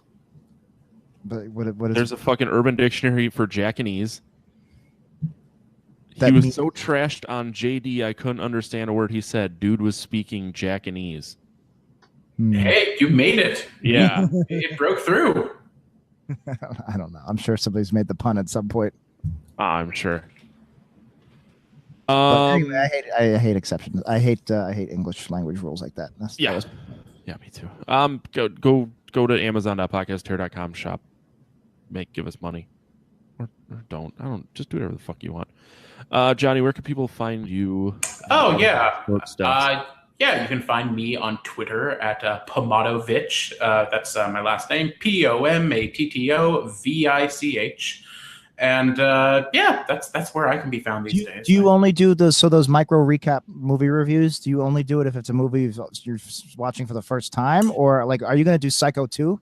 I'll do Psycho 2. Yeah, no, the first time I ever did this, like a movie a day thing, it was movies I was seeing for the first time, just to see if I could see like 365 movies that year, new movies, and I did. Handily, and then after that, it's like, well, now I just want to see how many I do in a year. And so for the last like 3 or 4 years, I've been doing every film I see. Oh, so do you reset your counter at the end of the year? I do, yeah. It all gets reset at January 1st. What are you up to now? You're up to like 400 or 500 something, right? Yeah, 567. By the end of the film festival, I'll be at like 570 something. That's incredible. So I encourage all of Matt and Corey's listeners to check out his Twitter. Don't Facebook him. Don't be weird. But check out his Twitter. His movie recaps are great, and I'm going to be really excited to see the Psycho 2 one, even though I know the gist of what you're going to say now. Oh yeah. I'll have to come up with something fresh. But yeah, I'm there, and then maybe I keep threatening starring a few podcasts of my own, like getting back in that game. I was going to. I have the domain for a Woody Allen podcast I was going to do, and it's like, maybe that's not the time to do that right now. Wait till he dies. Yeah, exactly. So I'll hold on to that. But yeah, I'll be at large. But if you want to do an homage to tonight's episode, when you do your micro recap of Psycho 2, you should also mention how many times you shit. Oh, I will. Yeah, and I'll tag the podcast. I'll put it in the so yeah, everyone will be able to find everything. Yeah, but anyway, everybody, Matt and Corey's listeners should definitely check it out. It's great. Yeah, I'm excited to check it out. And if you don't want to listen to any podcasts, you should check out my Twitter, Worst Episode Pod. We Studios Pod. We're at 90th percentile. I've been dying to bring 90th percentile back. Honestly, I can hold off the Simpsons. I missed that one. It's been over a year. I miss 90th percentile. Me too. And eventually, it's not dead. I'm gonna bring it back at some point, but I miss it. If you want to break up with Dan, I'd do it with you. No, I mean, if I have to do it without him, because he's got a fucking kid. That's not ideal. Do you want me to introduce my pillow to Dan's head? That's not ideal. But yeah, I would totally do it with that's the other thing is I still have a ton of guests that was on my wish list that I didn't get to have. We still need to do Gremlins 3. Gremlins in Nazi Germany and outer space. I know. I've been waiting for that. Yeah, right. I think the first episode of Podcast of Terror I listened to was the Gremlins 2 episode. Just that was the first one I listened to. Yeah, I'm a fan. That wasn't your first episode, right? Yeah, that was my first one I was on. Oh, okay. Really? Maybe that was why. Okay. Right? Wasn't it Gremlins 2? I'm looking. Jason X, I think, was the next one. Probably. I'd be interested. I'm so interested to go back and listen to that. And I was probably being on my best behavior because I was guesting on somebody else's show and trying to be polite and not just railroading my just taking over the show and bringing my own guests. It was, yeah. Not just talking shit about you. Gremlins 2 on March 15th of 2016. Goodness. Oh, God. Yes, I'm very curious to hear your Gremlins 3 thing eventually because I, as a child, the first attempt at a screenplay that I wrote was Gremlins 3. I was convinced that I had cracked the story idea. And I thought that the key was that Gizmo had to he had to have a good baby, like a good Gizmo when he got wet, and so he would have a little sidekick. But then Gizmo would eat after midnight and need to be saved. And I was going to come up with a thing of how to turn them back into Mogwai. It's been so long now. But. And then it turns out Gizmo's real mother shows up at the last minute, and Gizmo hits her over the back of the head with a shovel. Yeah.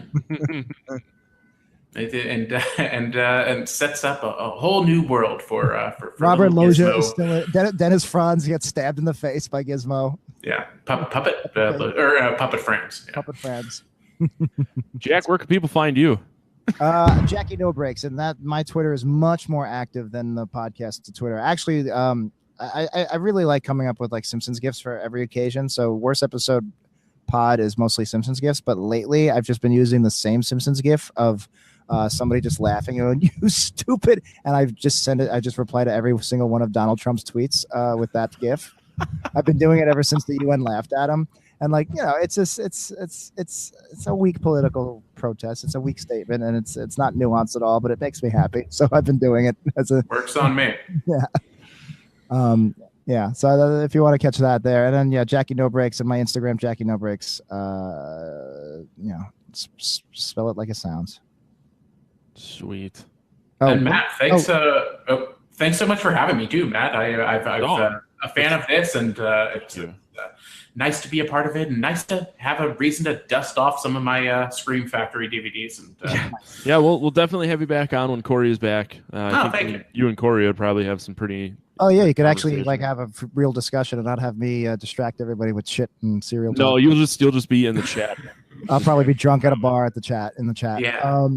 I'll bet Corey likes Psycho too. Corey's like, it's kind of a surprise of the things that Corey likes and what he doesn't like. But I was gonna make a gay porn joke, but he likes ass to mouth. I'll get there. I did it for you. But for one more thing I wanted to plug before I forget is I do have a little side gig I started where I'm giving screenwriting notes to aspiring screenwriters. So that's mescriptreadgood.com. I didn't create any social media for it because I already have like 6 accounts. So mescriptreadgood.com. If I find my Gremlins 3 script, I'll send it your way and give you some business. I will go through with Old Red. I'll take any notes I can get. And thank you for having me, Matt. And thanks to Corey for letting me fill in for him again. They're big shoes to fill, but I'm happy to do it because I love him as much as I love you. Oh, I like how we discussed earlier about trying to keep this to 2 hours long. I know. I'm very sick. Well, I feel bad for you guys because it's you're an hour ahead of me at least. No, it's quite all right. I'm an old man and I go to bed early and I get up early and I don't have to get up early tomorrow. Are you fighting with your wife right now? It looks like that futon's made up for some sleeping tonight. No, dude, it's always like that. All right. Yeah, I like to keep the sheet on it so that if I decide I'm gonna go to Pound Town, I don't get ass sweat on the futon itself. Good call. Yeah, thinker, not a stinker. It also normally just generally has bins and shit on it, but I moved them because people came over. I'm anyways, never sitting on that sheet. So if I ever come over, I'm not sitting on that. That's where sheet. you're gonna sleep. I'm just kidding. Sure, with like a real bed. I'm actually super clean. If someone sleeps on it, I wash the sheets right away. If I get my ass juices on it, I wash the sheets right away. He's a good host, folks. Yeah, I don't want your face in my ass juice. I don't know. I could see some asshole like Matt giving a really rough Airbnb, like 1 star. Wash the sheets only 5 minutes after he got ass juice on it. 1 star. I'm hard to please. Fuck you. I don't know, man. I'm a pretty like with Uber drivers and stuff. Like I think I've only given 1 4-star. Every review I've ever given was a 5-star. I think I gave a guy once a 4-star because he was kind of a dickhead to me. You should have asked him to. He was the Psycho 2 of drivers. Yeah. I mean, is it weird to ask for him to fucking jerk me off while he's driving? Do you want a tip or not, guy? So this 1-star beer must have been really bad if you're even giving this guy a 4-star. It was really sweet and just not good tasting. And when you're it's from a small brewery in Houston that like my cousin shipped me the beer to or from. He shipped it from. I can't fucking think. That's it was like one of their limited releases, and everyone gave it really like good reviews, and it was way too sweet for me to enjoy it. Oh, so you were doing a little curve. It was getting too good reviews, so you went especially low to bring. Yeah, if you want to go that right. But the other thing is God's work. The guy's trying to tell me that I don't like a barrel aged stout, and it's like I live in like the mecca of barrel aged stouts. Like Goose Island does their Bourbon County, that's huge. Three Floyds has Dark Lord. Surly Your has standards Darkness. are high, is Central what Waters. you're saying, and they're deserving. I have more high quality barrel aged beers available to me than this fucking shit. Shut your fucking mouth. Work on brewing beer. Don't yell at me on Untappd. It's one of the ways I've been able to curb my beer drinkage is, I'll only drink stuff I really, really like. So that will keep me away from the sub. I'm an alcoholic. I'll drink whatever. I'm on to like the heroin of beer. Like I had a pumpkin spice latte milkshake IPA one time. I had cotton candy. Shit's getting out of control. I have one that was the pizza and money one. The what? I have a beer that's brewed with frozen pizza and money. Yeah, we talked about it last week, Jack. Oh yeah, that's probably where I heard about it. I haven't drank it yet. It's a 17% beer, and I'm scared. Yeah. It's supposed to. I've heard a lot of people say it's really good. I'm scared. You should do a beer podcast. We're talking. So a friend of mine / my tattoo artist is actually moving closer to me, and he wanted to do a cooking podcast, like a video one. And then our singer not what Nathan I said. and I said you should do a beer podcast. I'm getting there. So Nate and I were talking about doing one too, and he wanted to call it like the Alpha Hour, where just like alpha men talk about normal things and how you handle it as an alpha male. And I'm like, we should do like just a podcast about beer. Follow the money, Jack. Follow the money. We'll get there. I'm trying to hawk my potential new podcast here. I want to do the Alpha Male Cooking Hour, where I just get drunk and talk about beer, and Pete cooks, and dick and fart jokes, and I think Jack's internet died again because he's just. You were frozen with your mouth open. No, I was just really bored by your podcast idea. Oh my God. Just do a beer you just review it. It's so simple. You just review a beer. Nobody wants your alpha cooking bullshit. Just beer. Do you want to do it with me? Do you want to do it with me? No, I don't know anything about beer. No, actually, your alpha idea sounds great. That sounds great. I think it would be really funny. I've actually wanted to do since very early on. I wanted to do a worst episode ever, a video episode where we do it as a cooking show, where we just talk about The Simpsons while we're cooking. That's the thing. That's what I think it would be funny, because and like Bert Kreischer has that whatever. It's like What's Burning with Bert, where they're just like interviewing each other, but they're cooking at the same time. So I think it would be funny if I just got drunk and we just get off your ass and do it. I fucking gotta wait for Pete to move here. Okay, fine. Yeah. There's a market for this. I read a Vice article last week about YouTube channels of baking cakes naked. So I think we're, that's just a few steps away, right? I mean, you drink enough beers while you cook, you might get naked. Normally I drink while we're doing this, but because of the amount I drank Friday and Saturday, I decided to stick to sparkling water. Yeah, I forgot to take mine now. I gotta take mine now. I gotta. That's fine. Yeah, we gotta go. So I don't even know where the hell I'm at. Next week we're doing Turbo Kid with Nathan. I was talking with him before. You're at Matt the Lifeguard. Oh yeah, Matt the Lifeguard, Twitter and Instagram, and Untappd. Don't give me shitty beer because I'll give it a bad score.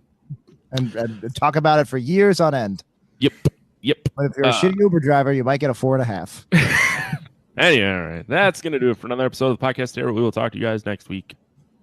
Thank you. Thank you. Oh, my God. That was a good episode. That was great. Yeah, thanks. Stay scary, everybody.